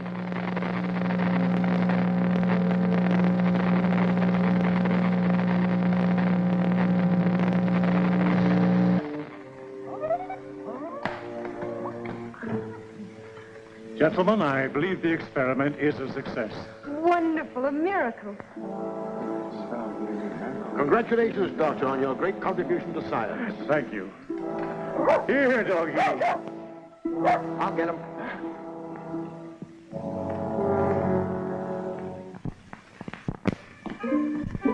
Hold it, everybody. What do you mean? What is this? Get away from that table.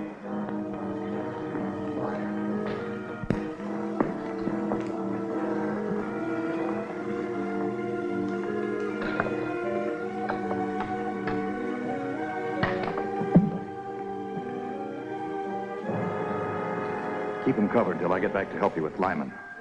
Get over against that wall.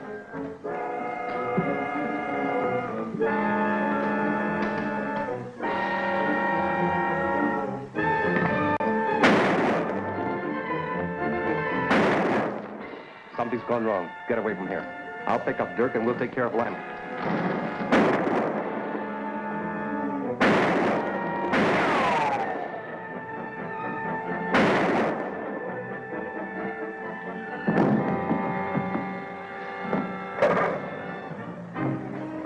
Be sure that no one leaves this house. Right.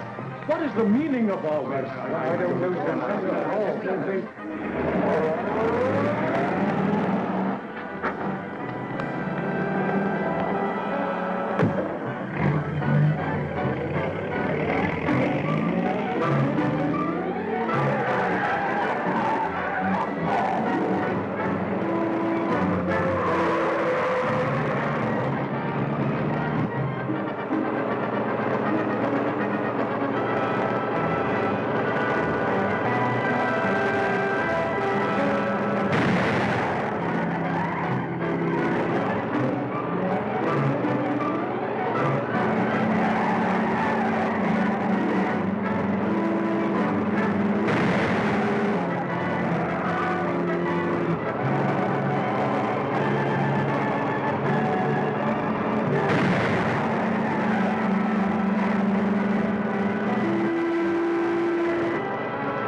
What happened? Two masked men broke in, tied us up, and took Dr. Lyman away.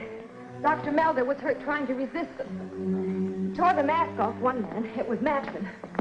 I didn't see the other man's face, but if I ever see him again, I'll know him.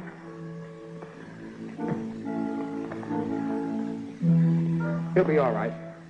Phone the commissioner to send out some detectives from the Identification Bureau. They might be able to identify that man I shot and give us a clue to the scarab.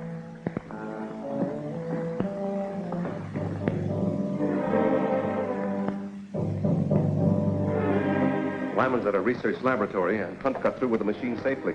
We really outfoxed the DA this time. Not entirely. He found a watchman's key on Rick's body, and it won't take him long to trace it. Where did Rick work?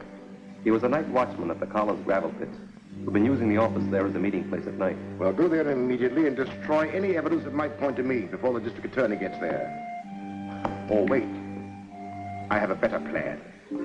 One that will remove the evidence and also the district attorney if he goes there.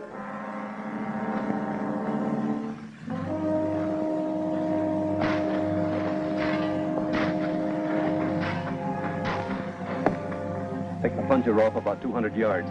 And be sure you keep the wire out of sight. And pick a spot where we can see the shack clearly. We want to see who goes into it before we blow it up.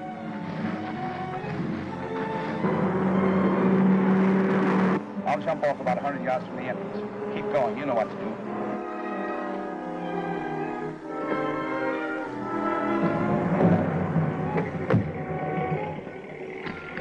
I heard a car pull up outside.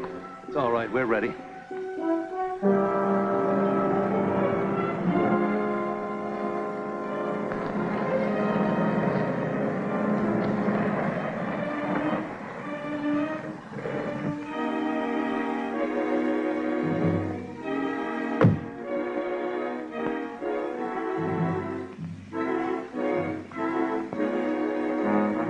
Girl. Yeah, she's the one who works with Captain America.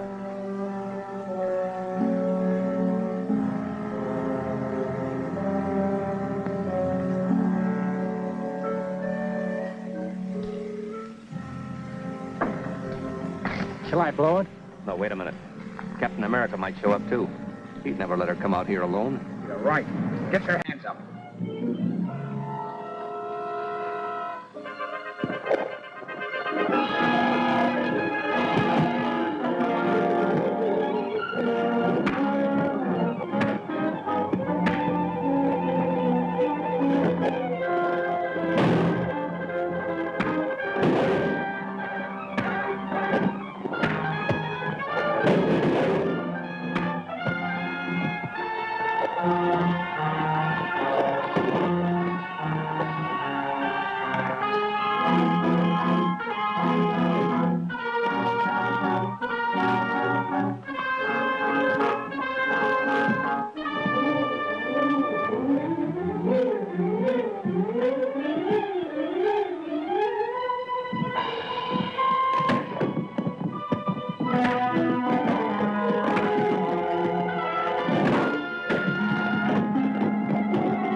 Why, Matson. He's badly hurt, but still alive. We'll have to get him to a doctor right away if we want to save him and find the scarab. Bart Matson, who was captured last night by Captain America after a desperate fight, has been positively identified as the criminal who abducted Dr. Lyman and stole his world-famous life-restoring machine. Fatally injured in the battle, Matson is now in the home sanitarium on the verge of death. Attending physicians hope that he may revive sufficiently to speak. If he does, the district attorney is anxious to question him about that master criminal, the Scarab. Matson won't talk even if he is dying. I know that, but he's our most valuable man. If he dies, we'll have to change all our plans. No, we won't. As a matter of fact, I plan to get his body before it reaches the morgue. But Matson's dead body can be of no use to us. No. But restored to life it can. I'll make arrangements to recover the body. And when we do, I'll force Dr. Lyman to perform an experiment that will amaze even the district attorney. What's the latest on Matson? He's getting worse. The doctors have lost all hope of saving him. Oh, yes, Commissioner. Dr. Black just phoned me from the sanitarium. Matson is dead. I've ordered the guards removed, and the county morgue will pick up the body. Well, that's unfortunate. Matson's death robs us of the best lead we ever had to the Scarab. But the search must go on for Dr. Lyman. Put every available man on the job. Okay, Grant. We better go down to the sanitarium and talk to Dr. Black. It's just possible that Matson made some delirious remark, which may help us locate Dr. Lyman.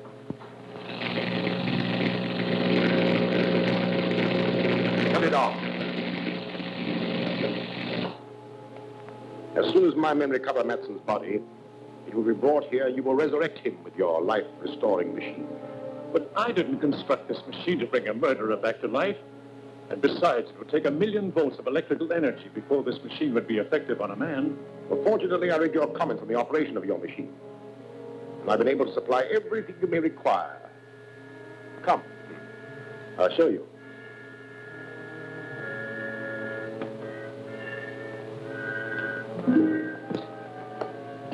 Open up the panel.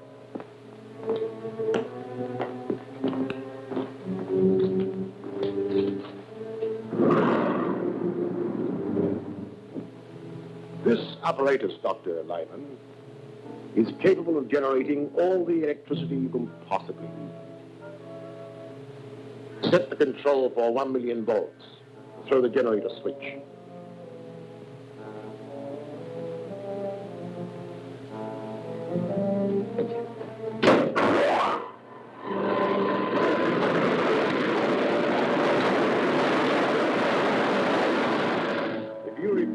revive, Matson, your last moments will be spent in there, Dr. Lyman.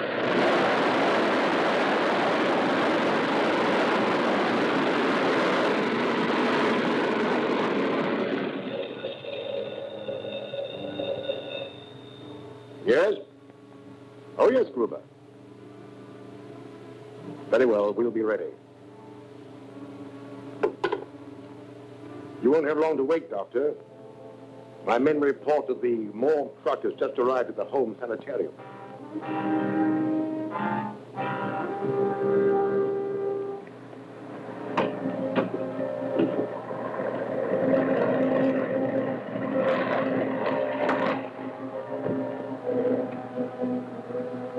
Hiya, Chief.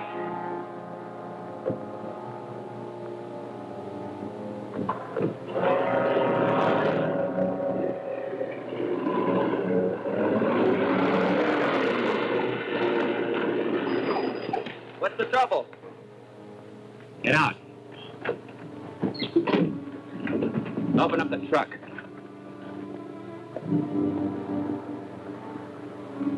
If only Manson had talked. We still have a chance. Some of his friends may try to claim the body. If they do, I'll have them trailed. We'll go to the morgue and make the necessary arrangements.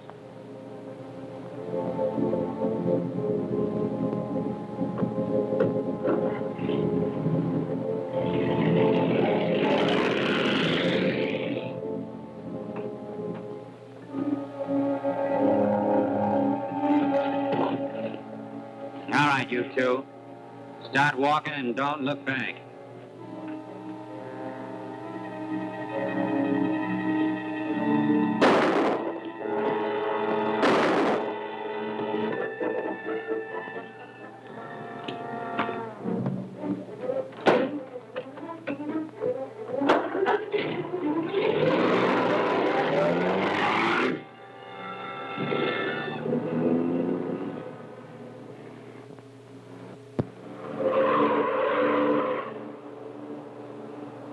Well, that's the truck from the county morgue.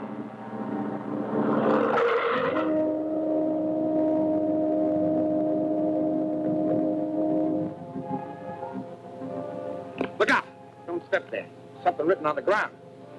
1Z7744. That must be the license number of the killer's car. This man must have written it before he died. I'll have Davis check on that.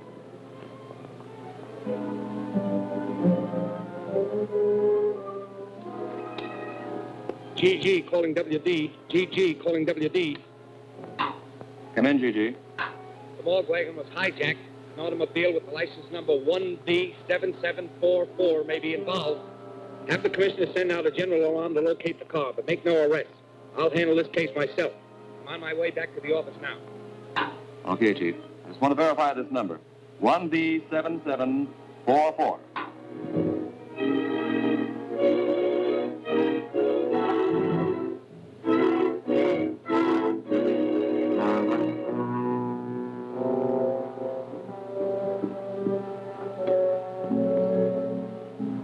Get the machine ready.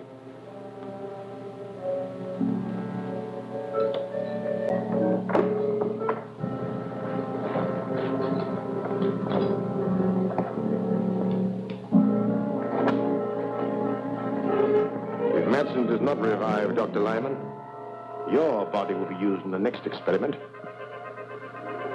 Turn the generator on to full capacity.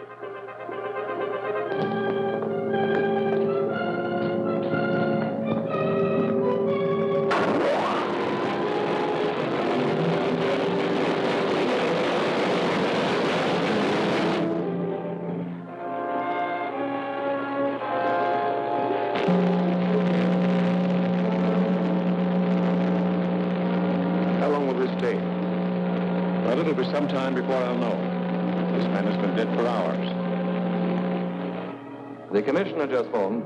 That car belongs to the Electronic Researchers Limited. They've located it in front of the terminal building where that company has its office and shop. Fine. That's all I want to know.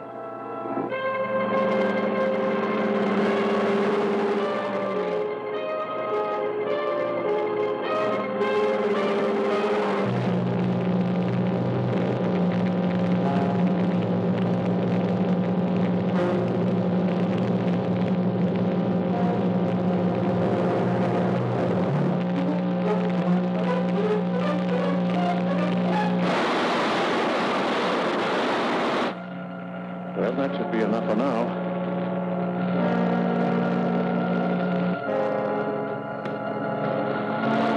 Come off the generator.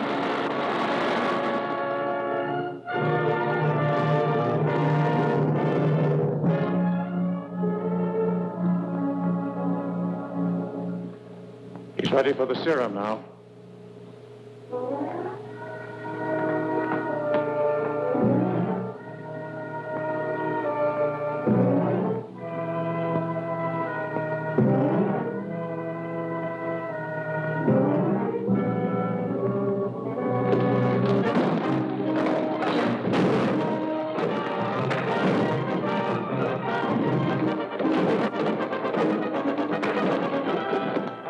Captain America.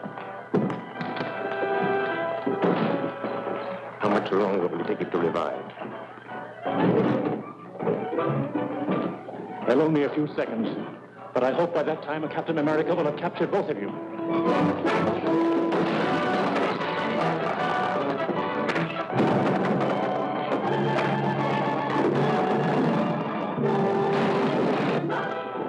His eyelids are fluttering.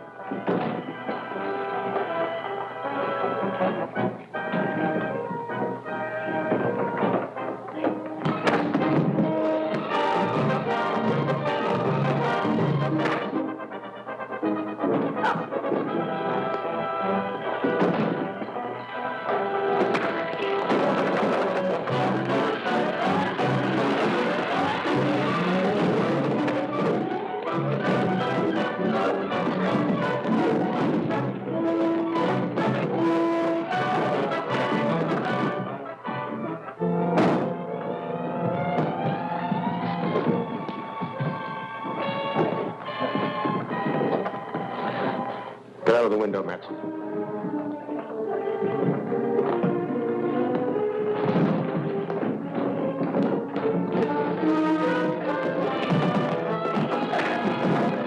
I'll cover you till you get down. Wait in my car in the alley.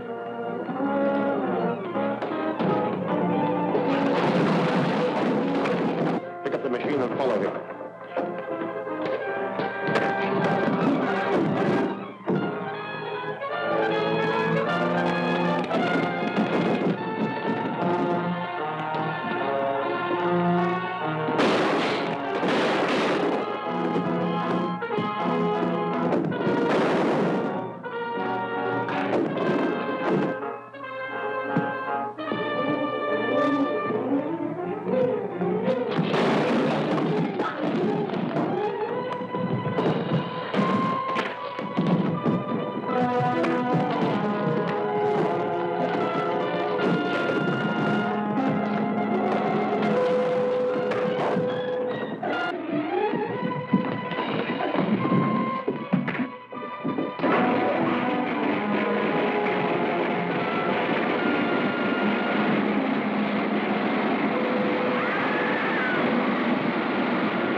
A dead man has been brought back to life. This astonishing news came from the district attorney's office today when it was announced here that Bart Matson, the notorious Scarlet henchman who died yesterday, was resurrected by Dr. Lyman's life-restoring machine. While there are no known witnesses to the actual operation, Matson was seen escaping from an electrical laboratory in which the body of Dr. Lyman was found in the midst of the wreckage of his machine. You should be thankful, Matson. You're the only authentic case of modern times of a man who has returned from the dead. I owe you a lot for that. Too bad Lyman smashed the machine. Yes, it's unfortunate. However, we've destroyed another enemy. Don't forget that Captain America turned Dirk over to the police.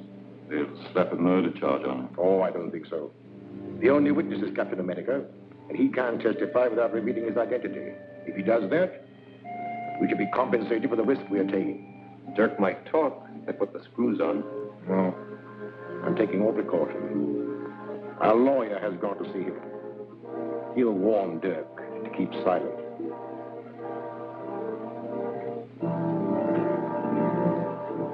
Hello, Grant. Did you get anything out of Dirk? Not yet, but I will. Dirk will crack up when he's charged with murder. But you can't make a murder charge stick. You haven't any witnesses. All you can prove is that Dirk was present at the time of Dr. Lyman's death. Any smart lawyer will smash your case in no time. But Captain America will. Captain America was unquestionably a witness, but you can't produce him. I probably won't need to. Dr. Lyman was abducted from his home along with his life-restoring device. His body was found beside the smashed machine. Now, if I can prove that Dirk was the unknown masked man who helped Matson with the abduction, I'll convict him of murder. But you can't prove anything. Gail Richards, your assistant, is the only witness who made a positive identification of Dirk as one of the abductors. Our unsupported testimony will not be sufficient in court. I may be able to back up Gail's testimony. There's still one more witness. May I use the phone? Help yourself. Get me Dr. Malder at the Drummond Museum.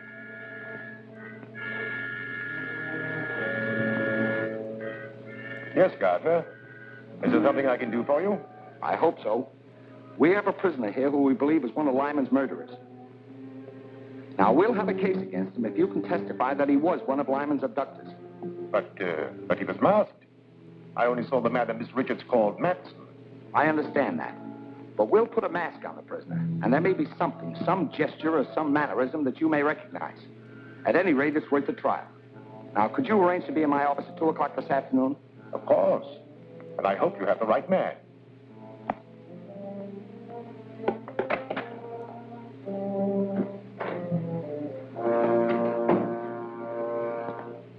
What news, Counselor? The district attorney is going to spring a surprise witness to identify Dirk as one of Dr. Lyman's abductors. I know all about that. I've just talked with the district attorney. As a matter of fact, I am to be the surprise witness. You? Excellent. That will knock that case into a cocked hat. I'll get a habeas corpus? On the contrary, I shall identify Dirk as being one of the abductors. Identify him? Well, you can't do that. Dirk will squeal. If he thinks he's being framed to take a murder rap, he'll tell everything he knows. Exactly. He's become a danger to my organization. I've devised a little plan that will take care of him and the district attorney at the same time. Return to Dirk at once. Tell him he'll be released if he obeys my instructions implicitly. I'll be present when he's brought into the district attorney's office, and... Miss Richards says when Matson attacked you, you tore off his mask. That is true. But neither of us saw the face of the other man. The man you're about to see is wearing the same mask you took from Matson. Miss Richards has identified him. We hope you can corroborate her testimony. All right, Davis, bring him in.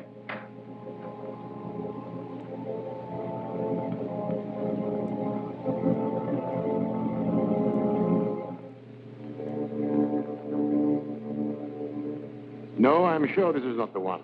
Quite right, Doctor. This man is one of my operatives. Bring in the next one, Walt. You understand, Doctor, we've got to be absolutely sure. We don't want your judgment influenced by your friendship for Lyman. Of course. My opinion will be without prejudice, I assure you.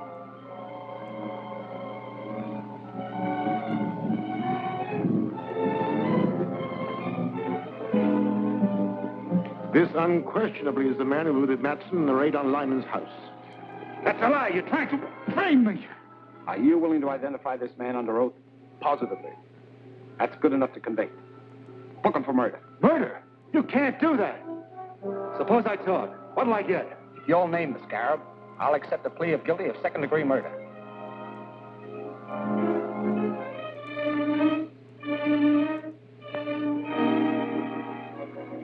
All right. Scarab was Doc Lyman himself. Oh, that's preposterous. The man's crazy. Lyman was a soul of honor. He might just as well accuse me of being the Scarab. That trick won't work. You can't save your neck by accusing a dead man. It's true. Lyman was using his machine to bring Matson back to life. Why did Matson kill him? How can I tell what a man will do who's just been resurrected from the dead? We'll have to have more evidence than just your word. I can prove it, but I won't talk before this guy, whoever he is. All right. If you'll excuse us, Doctor, and thanks for your help. Glad to give it. Glad.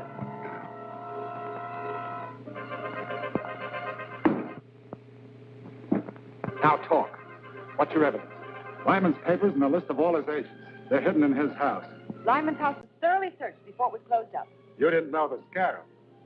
There are secret compartments in his house that your caps could never find. Take me there and I'll show you. I think you're lying, but I'll call your bluff and take you to Lyman's house.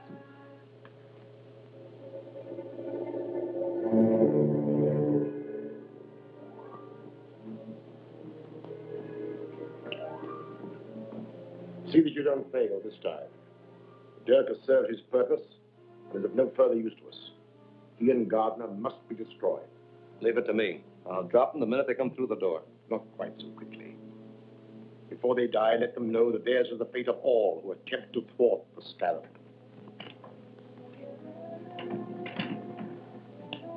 DA is driving up in front with Dirk. Good. I'll wait in the car.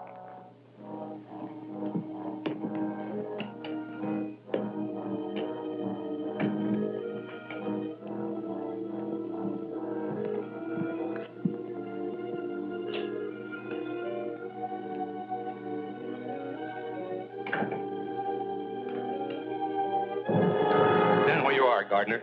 Good work, Matson. I knew the Scarab wouldn't let me down. Quiet, you double-crosser. When you threatened to squeal, you signed your own death warrant. As for you, Mr. D.A., you're finally going to pay the penalty for interfering with the Scarab.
Take care of anyone who follows us.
car was smashed and the Scarab's agents escaped.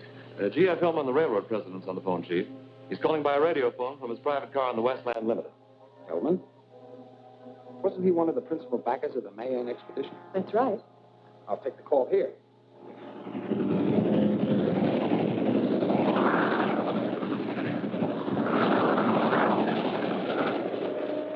I've made a remarkable discovery.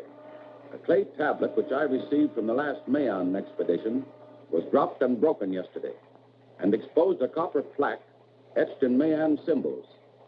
It's a portion of a map showing the location of the fabulous Temple of Emeralds in the lost city of Zada. That's a dangerous discovery, Mr. Hillman. The Scarab will stop at nothing to obtain that map. That's why I'm calling you. A duplicate stone tablet, undoubtedly containing the missing portion of this map, was given to Dr. Maldor, curator of the Drummond Museum. You both must be protected. Not a word about this to anyone. I'll arrange reservations for you at a quiet hotel. Plainclothesmen will meet you at the depot and escort you there. Meanwhile, I'll contact Dr. Maldor and warn him. Thank you, Mr. Garfield. I'll take the necessary precautions. Goodbye. DA, huh? What's he want to know? He already knows too much. Bring the bronze box from the display case of the Mayan exhibit. I've been a fool. The key to the secret wealth of Zada. Half of a map to locate the temple has been lying here in the museum under my nose. Half of a map? Has it been torn? No. It was etched on a copper plate and must have been broken in 2 parts for better concealment. Hillman discovered one of them and is taking it to the district attorney.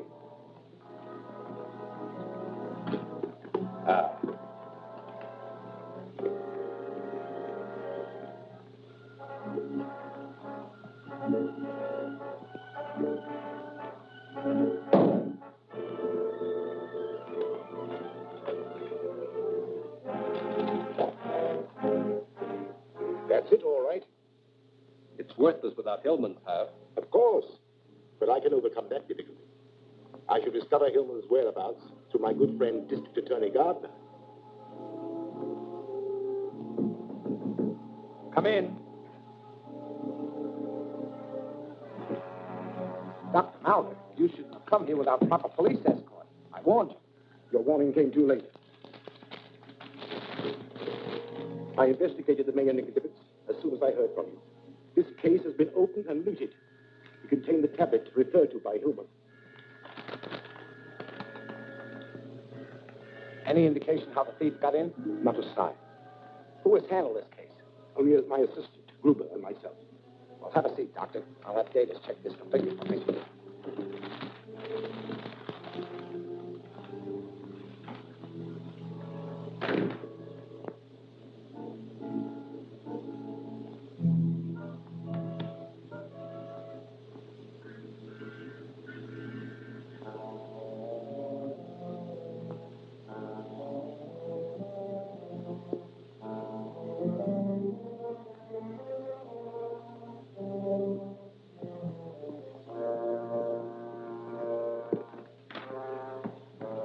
I'll let you know what we learned, Doctor.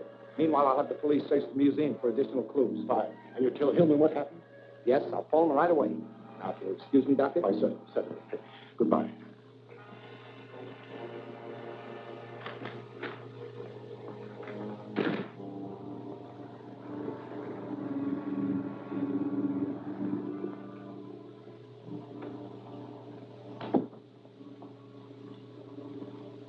Have you forgotten we're dining with Mr. Hillman? I'll be with you in a minute.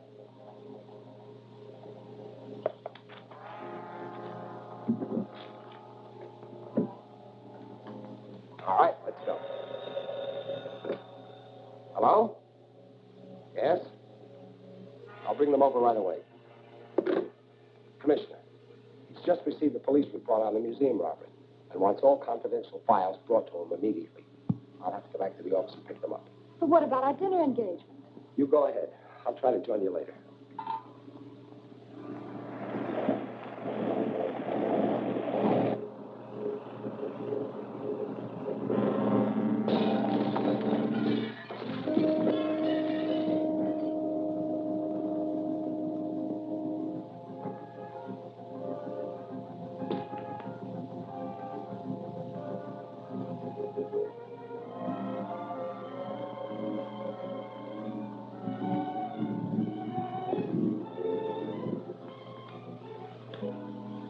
you know what we learned, Doctor. Meanwhile, I'll have the police search the museum for additional clues. Fine. And you tell Hillman what happened? Yes, I'll phone him right away. Now, excuse me, Doctor? Why, certainly. Goodbye.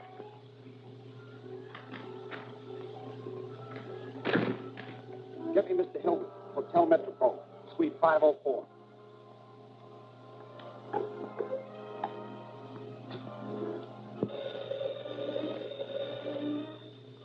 Yes? Here's your information. Metropole Hotel, Suite 504. That's all we need. Leave the jewel at Scallop and clear out fast. Hillman's at the Hotel Metropole, Suite 504. You know the plan. Get started. Yes.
Hello?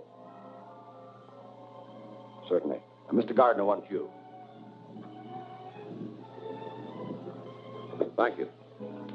Clancy speaking. One of the Scarab's men just broke into my office.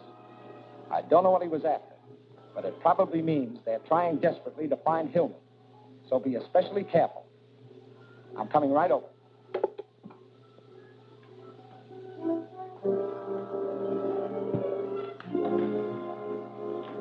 Mr. Gardner can't arrive too soon to take the accursed thing off my hands. That's probably the waiter. Better play safe and hide that thing.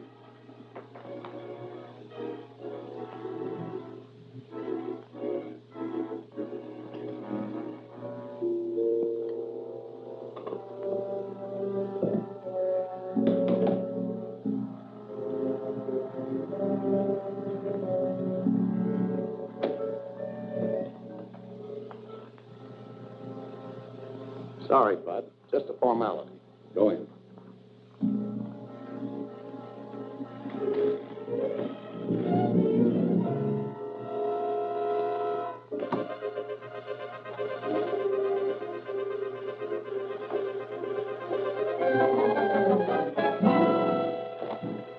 What's the meaning of this?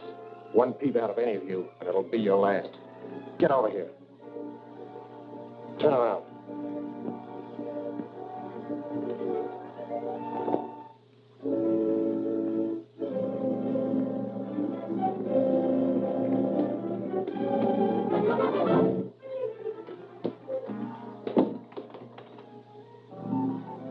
Tie up the copper and that girl.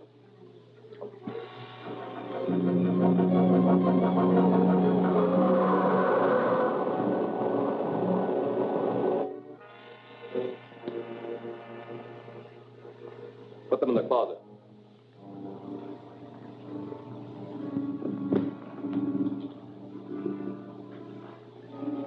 Now, Mr. Hillman, the Scarab wants the other half of the treasure map. You may tell the Scarab I'll not aid his murderous plans, even at the risk of my life. Not only your life, but the thing. Take care of those two. Wait. It's in the wall safe. Get it.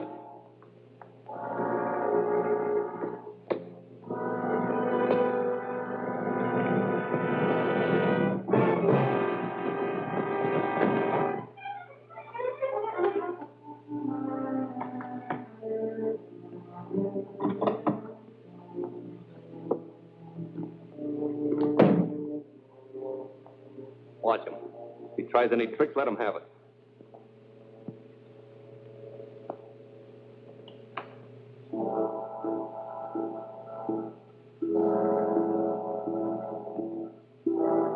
looks like the real thing, all right.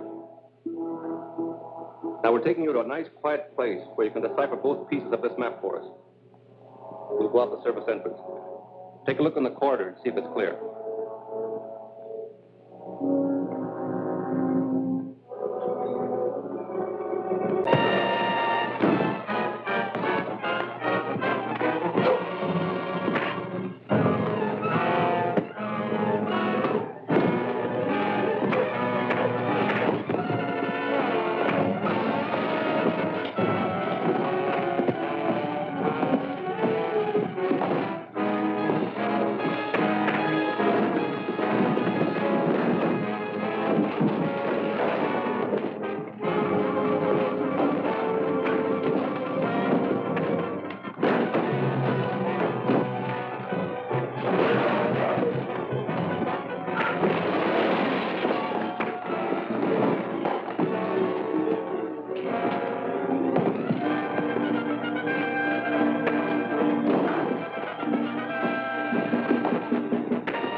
Captain America landed in the truck down there. He may be alive. We'd better clear out before he raises an alarm. We've got to take Hillman with us. He's the only one that can decipher the blacks.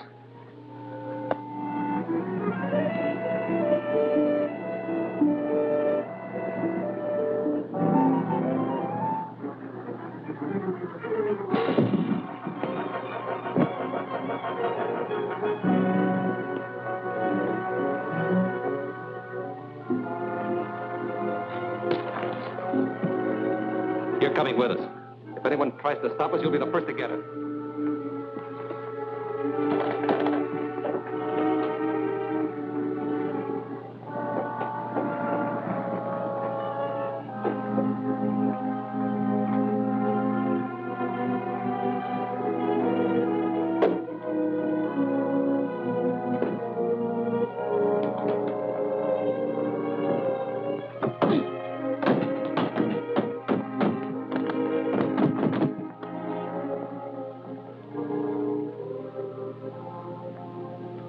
Those men took Hillman away with them.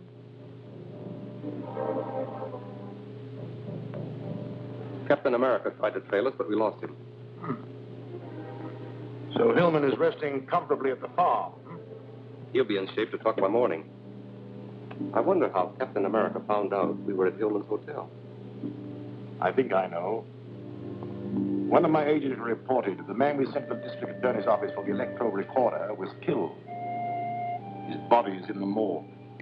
Then the DA must have the electro recorder with your voice on it. The sound was recorded on a magnetic wire. When it was played back, all sound was eradicated. There was no identifying mark on the mechanism. We have nothing to worry about from the district attorney.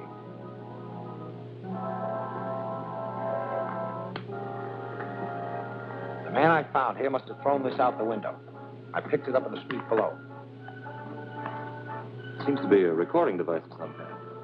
Yes, and it may have been planted in this office. Check it over thoroughly, Walter.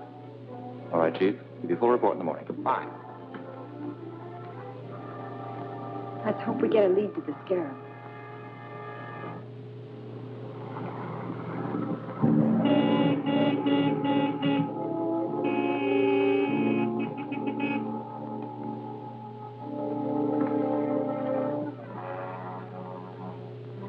It's Matson, and the scarab is with him.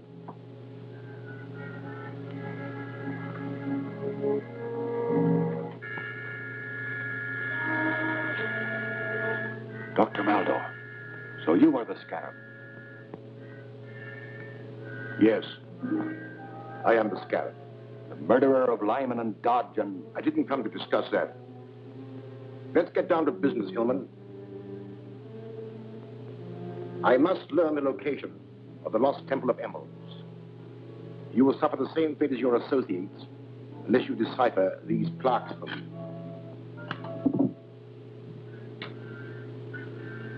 I won't do it. You'll never get your criminal hand to that fabulous wealth. You're very headstrong. But there are ways of making you talk. Tie him up to that chandelier.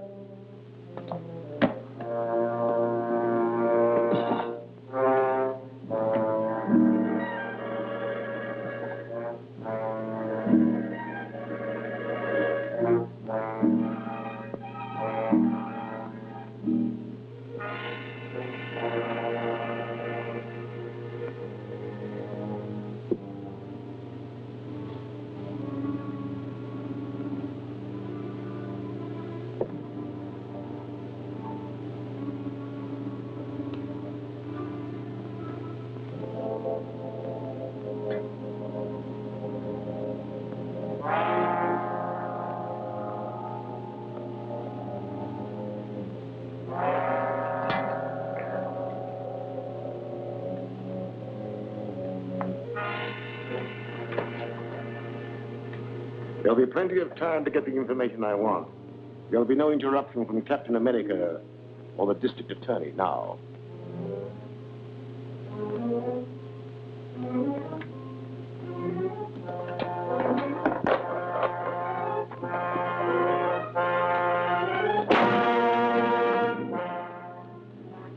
What'd you find out? Well, there were no identifying marks on the parts, but I found a fingerprint on one of the magnetic coils. Good. Now we're getting somewhere. Definitely. I identified the fingerprint as that of Ed Graham. He runs a radio repair shop at 32 South Street. Here's his record. Arrested 3 times on suspicion of robbery and receiving stolen goods.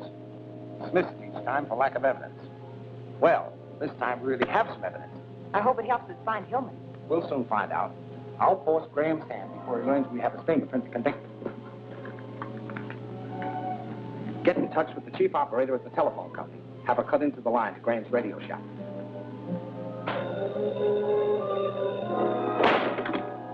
Hello? Just a minute. I'll talk. Cut him down. Graham's on the phone.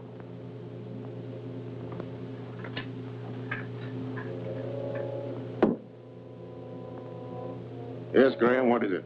The district attorney dropped in with that electro recorder. He couldn't figure it out. I told him I'd never seen anything like it. Was he suspicious? I don't think so. He just seemed to be checking around the radio shops. All right. Let me know if you find out anything else.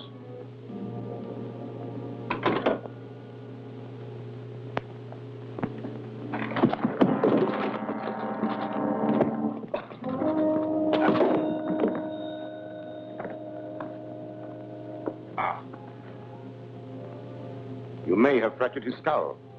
Your stupidity will delay my learning the secret of those plaques. Stretch him out the couch, boys. Get my hat and coat. We're going back to town.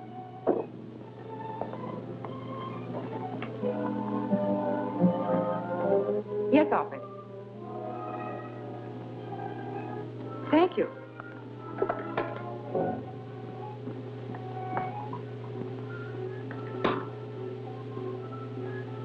Calling Grant Gardner. Calling Grant Gardner. Yes, Gail, come in. The chief operator reports that Graham just made a phone call to the old Watson farm off Riverside Lane. Was Hillman's name mentioned? No. He only talked about your checking on that recording device. Fine. I'll reopen negotiations with Mr. Graham.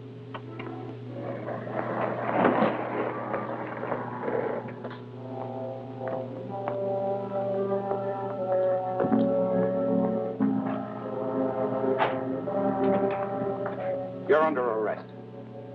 What for? For manufacturing that recorder. Your fingerprint was found on the coil. All right, I made it. I sold it to a stranger. Yes. The stranger you just called at the Watson farm. How'd you find out? Never mind that. You better talk and talk fast. Is Hillman at that farm?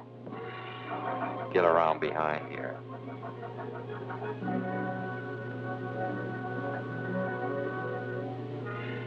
In the back room.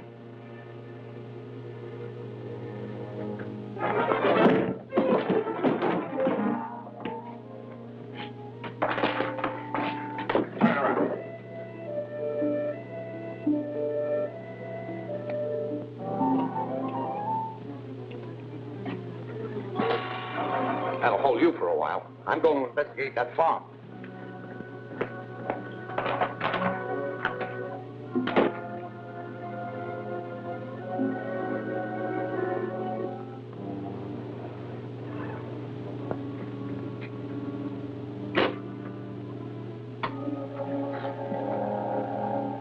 Calling H1. Calling H1. Mrs. Graham, calling H1. Come in, Graham. This is Gruber.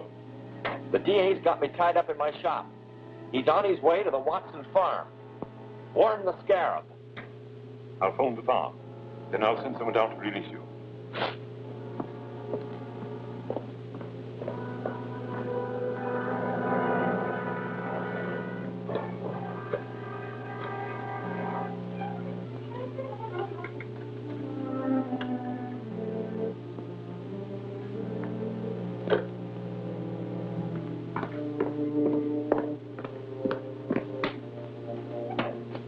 Calling M.A. Calling M.A. Calling M.A. This is Gruber. Come in. What's the trouble? The DA got the goods on Graham. He's on his way to the farm right now. Tried to phone him there, but no one answered. Shall I try again? It's no use. The phone's out of order. There's no way to warn them. Can you beat the DA to the farm? No, it's impossible. Call my pilot. Tell him to have the plane ready to take off. Instruct him to load the bomb rack. Hillman knows that I'm the Scarab. There's never lived to talk. We've got to fly there and bomb the house. Yes, sir.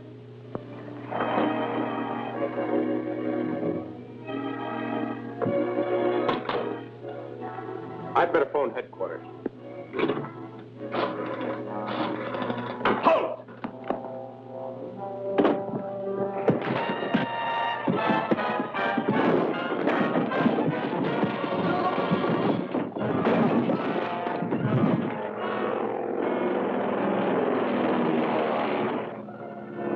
We're coming to the house now.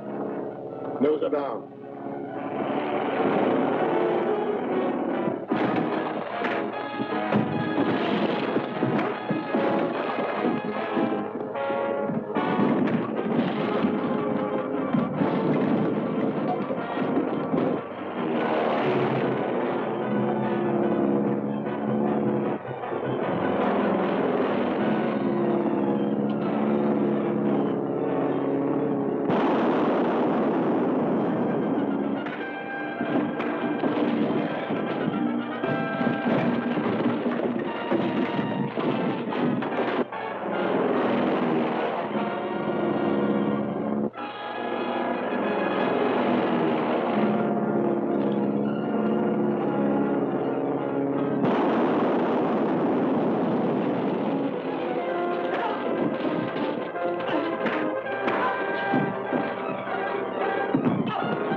This is our last bomb. We mustn't miss.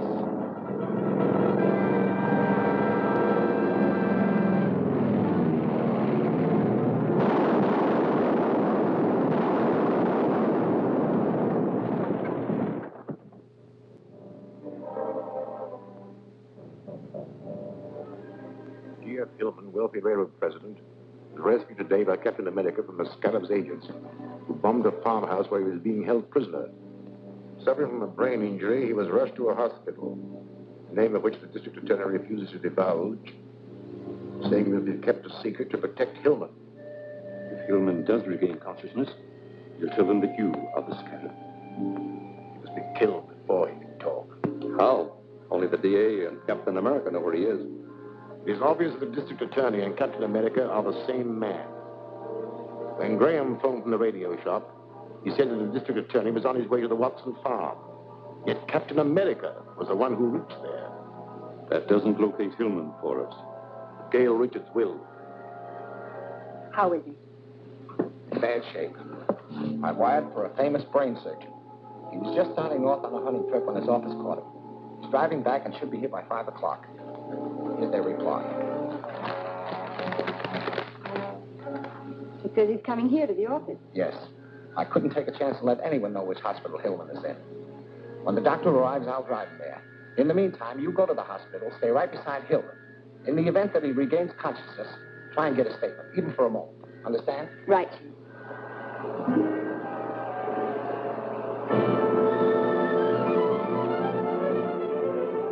Keep quiet and drive where I tell you. Where to? The Drummond Museum.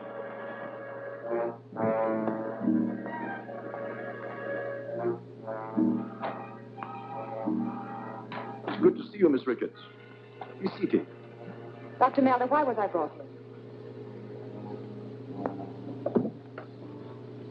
Perhaps this will explain. It explains a lot. You're the scarab. Yes. It's your misfortune that I had to let you know. But I need some information. Sit down.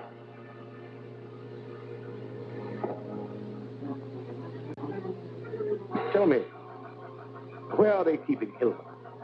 If I knew, I wouldn't tell you. Fortunately, only the district attorney knows. I had thought you would say that.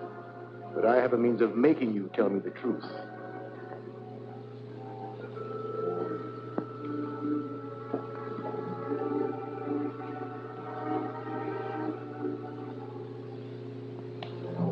This contains an extract brewed from a jungle flower, which is a very efficient truth serum. Under its influence, you will tell me anything I want to know.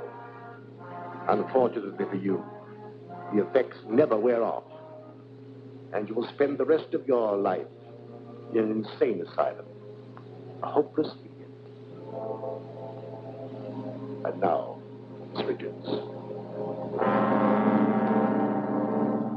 Wait. Go ahead, Miss Richards. And I warn you to tell the truth. I don't know which hospital Mr. Hillman is in, but the district attorney has wired for a brain surgeon who is driving here in his car. He will arrive at the office at 5 o'clock. From there, he's to be taken to the hospital. What is the surgeon's name? Dr. Rodlam Barracks. Spell it. Rodlam-Barracs.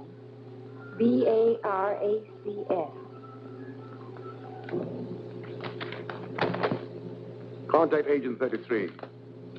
Tell him to use this name and to go to the district attorney's office. Mr. Gardner, I'm Dr. Rodlam Barracks. How do you do, Doctor? Would you have a chair? Thank you. You arrived earlier than I expected. I know. I received your wire about Hillman, and instead of driving all the way, I managed to charter a plane. That was very thoughtful of you. In a case like this, time is important. Has Hillman regained consciousness? Sorry, no. That's alarming. I'll have to make an examination at once. Which hospital is he in? The Crestview on Woodlawn Avenue. My associate's waiting for my call. May I use your phone? Certainly. I'll dial it for you. What's the number? Oh, 2643.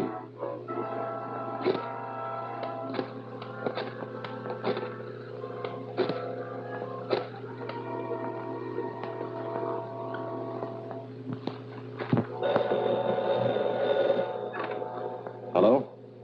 Get my surgical kit and meet me at the Crestview Hospital on Woodlawn Avenue. Understand? Got it. I'll take care of everything. The men are waiting downstairs. One will meet you in the lobby of the hospital in case of trouble. The other will wait in the getaway car. I'll be here when you get back. Very well. I'll start at once. I'm sorry I can't go with you, Doctor, but I have some work to do. Please phone in your report as soon as possible. Of course, Mr. Gardner. Thank you.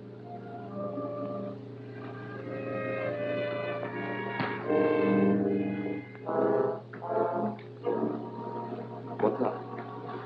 That man's an imposter. Only Gail and I knew I'm expecting a brain surgeon, and the man I wired for is Dr. George Thomas. Then Gail is in trouble. Exactly. But there's a chance to find her. I gave him the name of the wrong hospital. I want you to phone the commissioner. Ask him to send a raiding party to the Crestview Hospital and pick up Dr. Rodlam Barracks and whoever's with him. Meanwhile, I'm going to trace that phone call he made.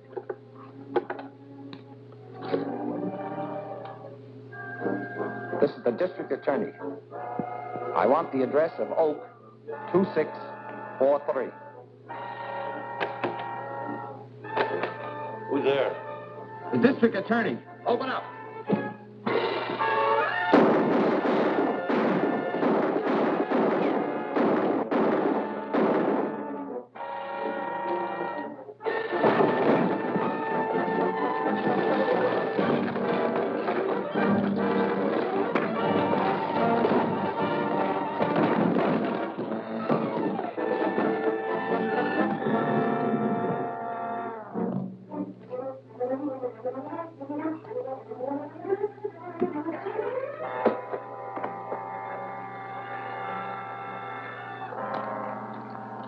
Where's Miss Richards?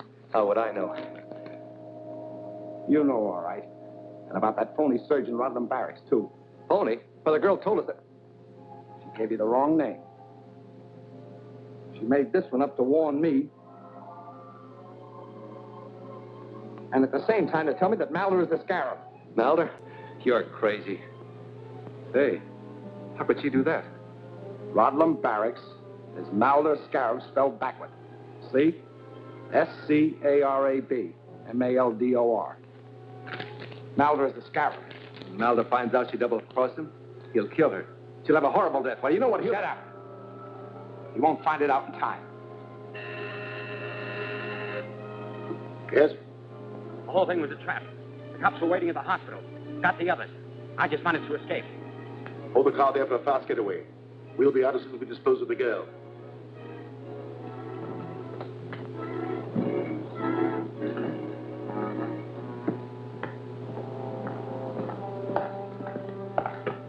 So you lied to me.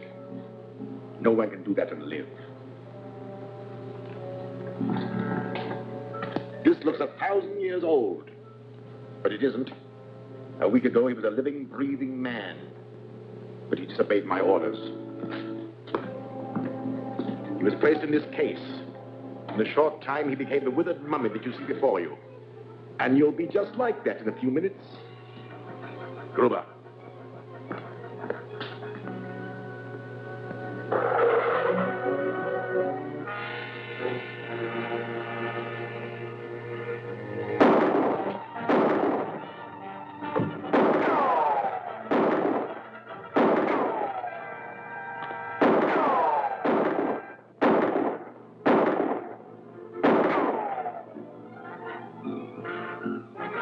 I'll get our valuables together while you connect the mummifying gas. I'm afraid the district attorney will hardly recognize Miss Richards when he finds her a withered mummy.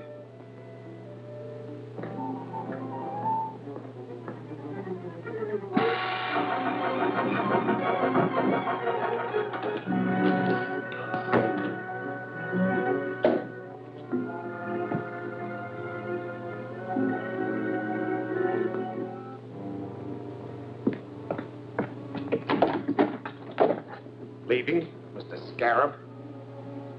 You arrived sooner than I expected, Mr. District Attorney. Where's Gail Richards? Well, you'll never find her unless you're willing to exchange her life for my freedom. The Scarab will have the pleasure of turning on the gas himself. Better make a deal, Captain America. In a few minutes, it will be too late to save Miss Richards. Then she's in the building. Tell me where she is.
Thanks to Captain America, whom we now know to be our fighting district attorney, the Scarab and his murderous gang pay the supreme penalty in the electric chair at the stroke of midnight tonight.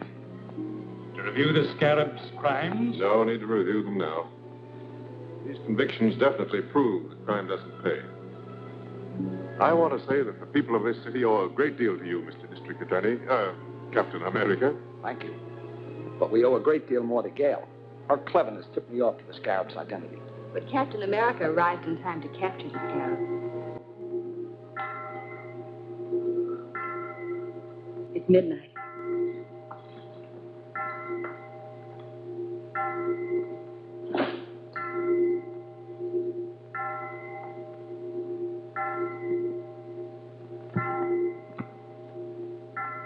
The toll of doom for the Scarab.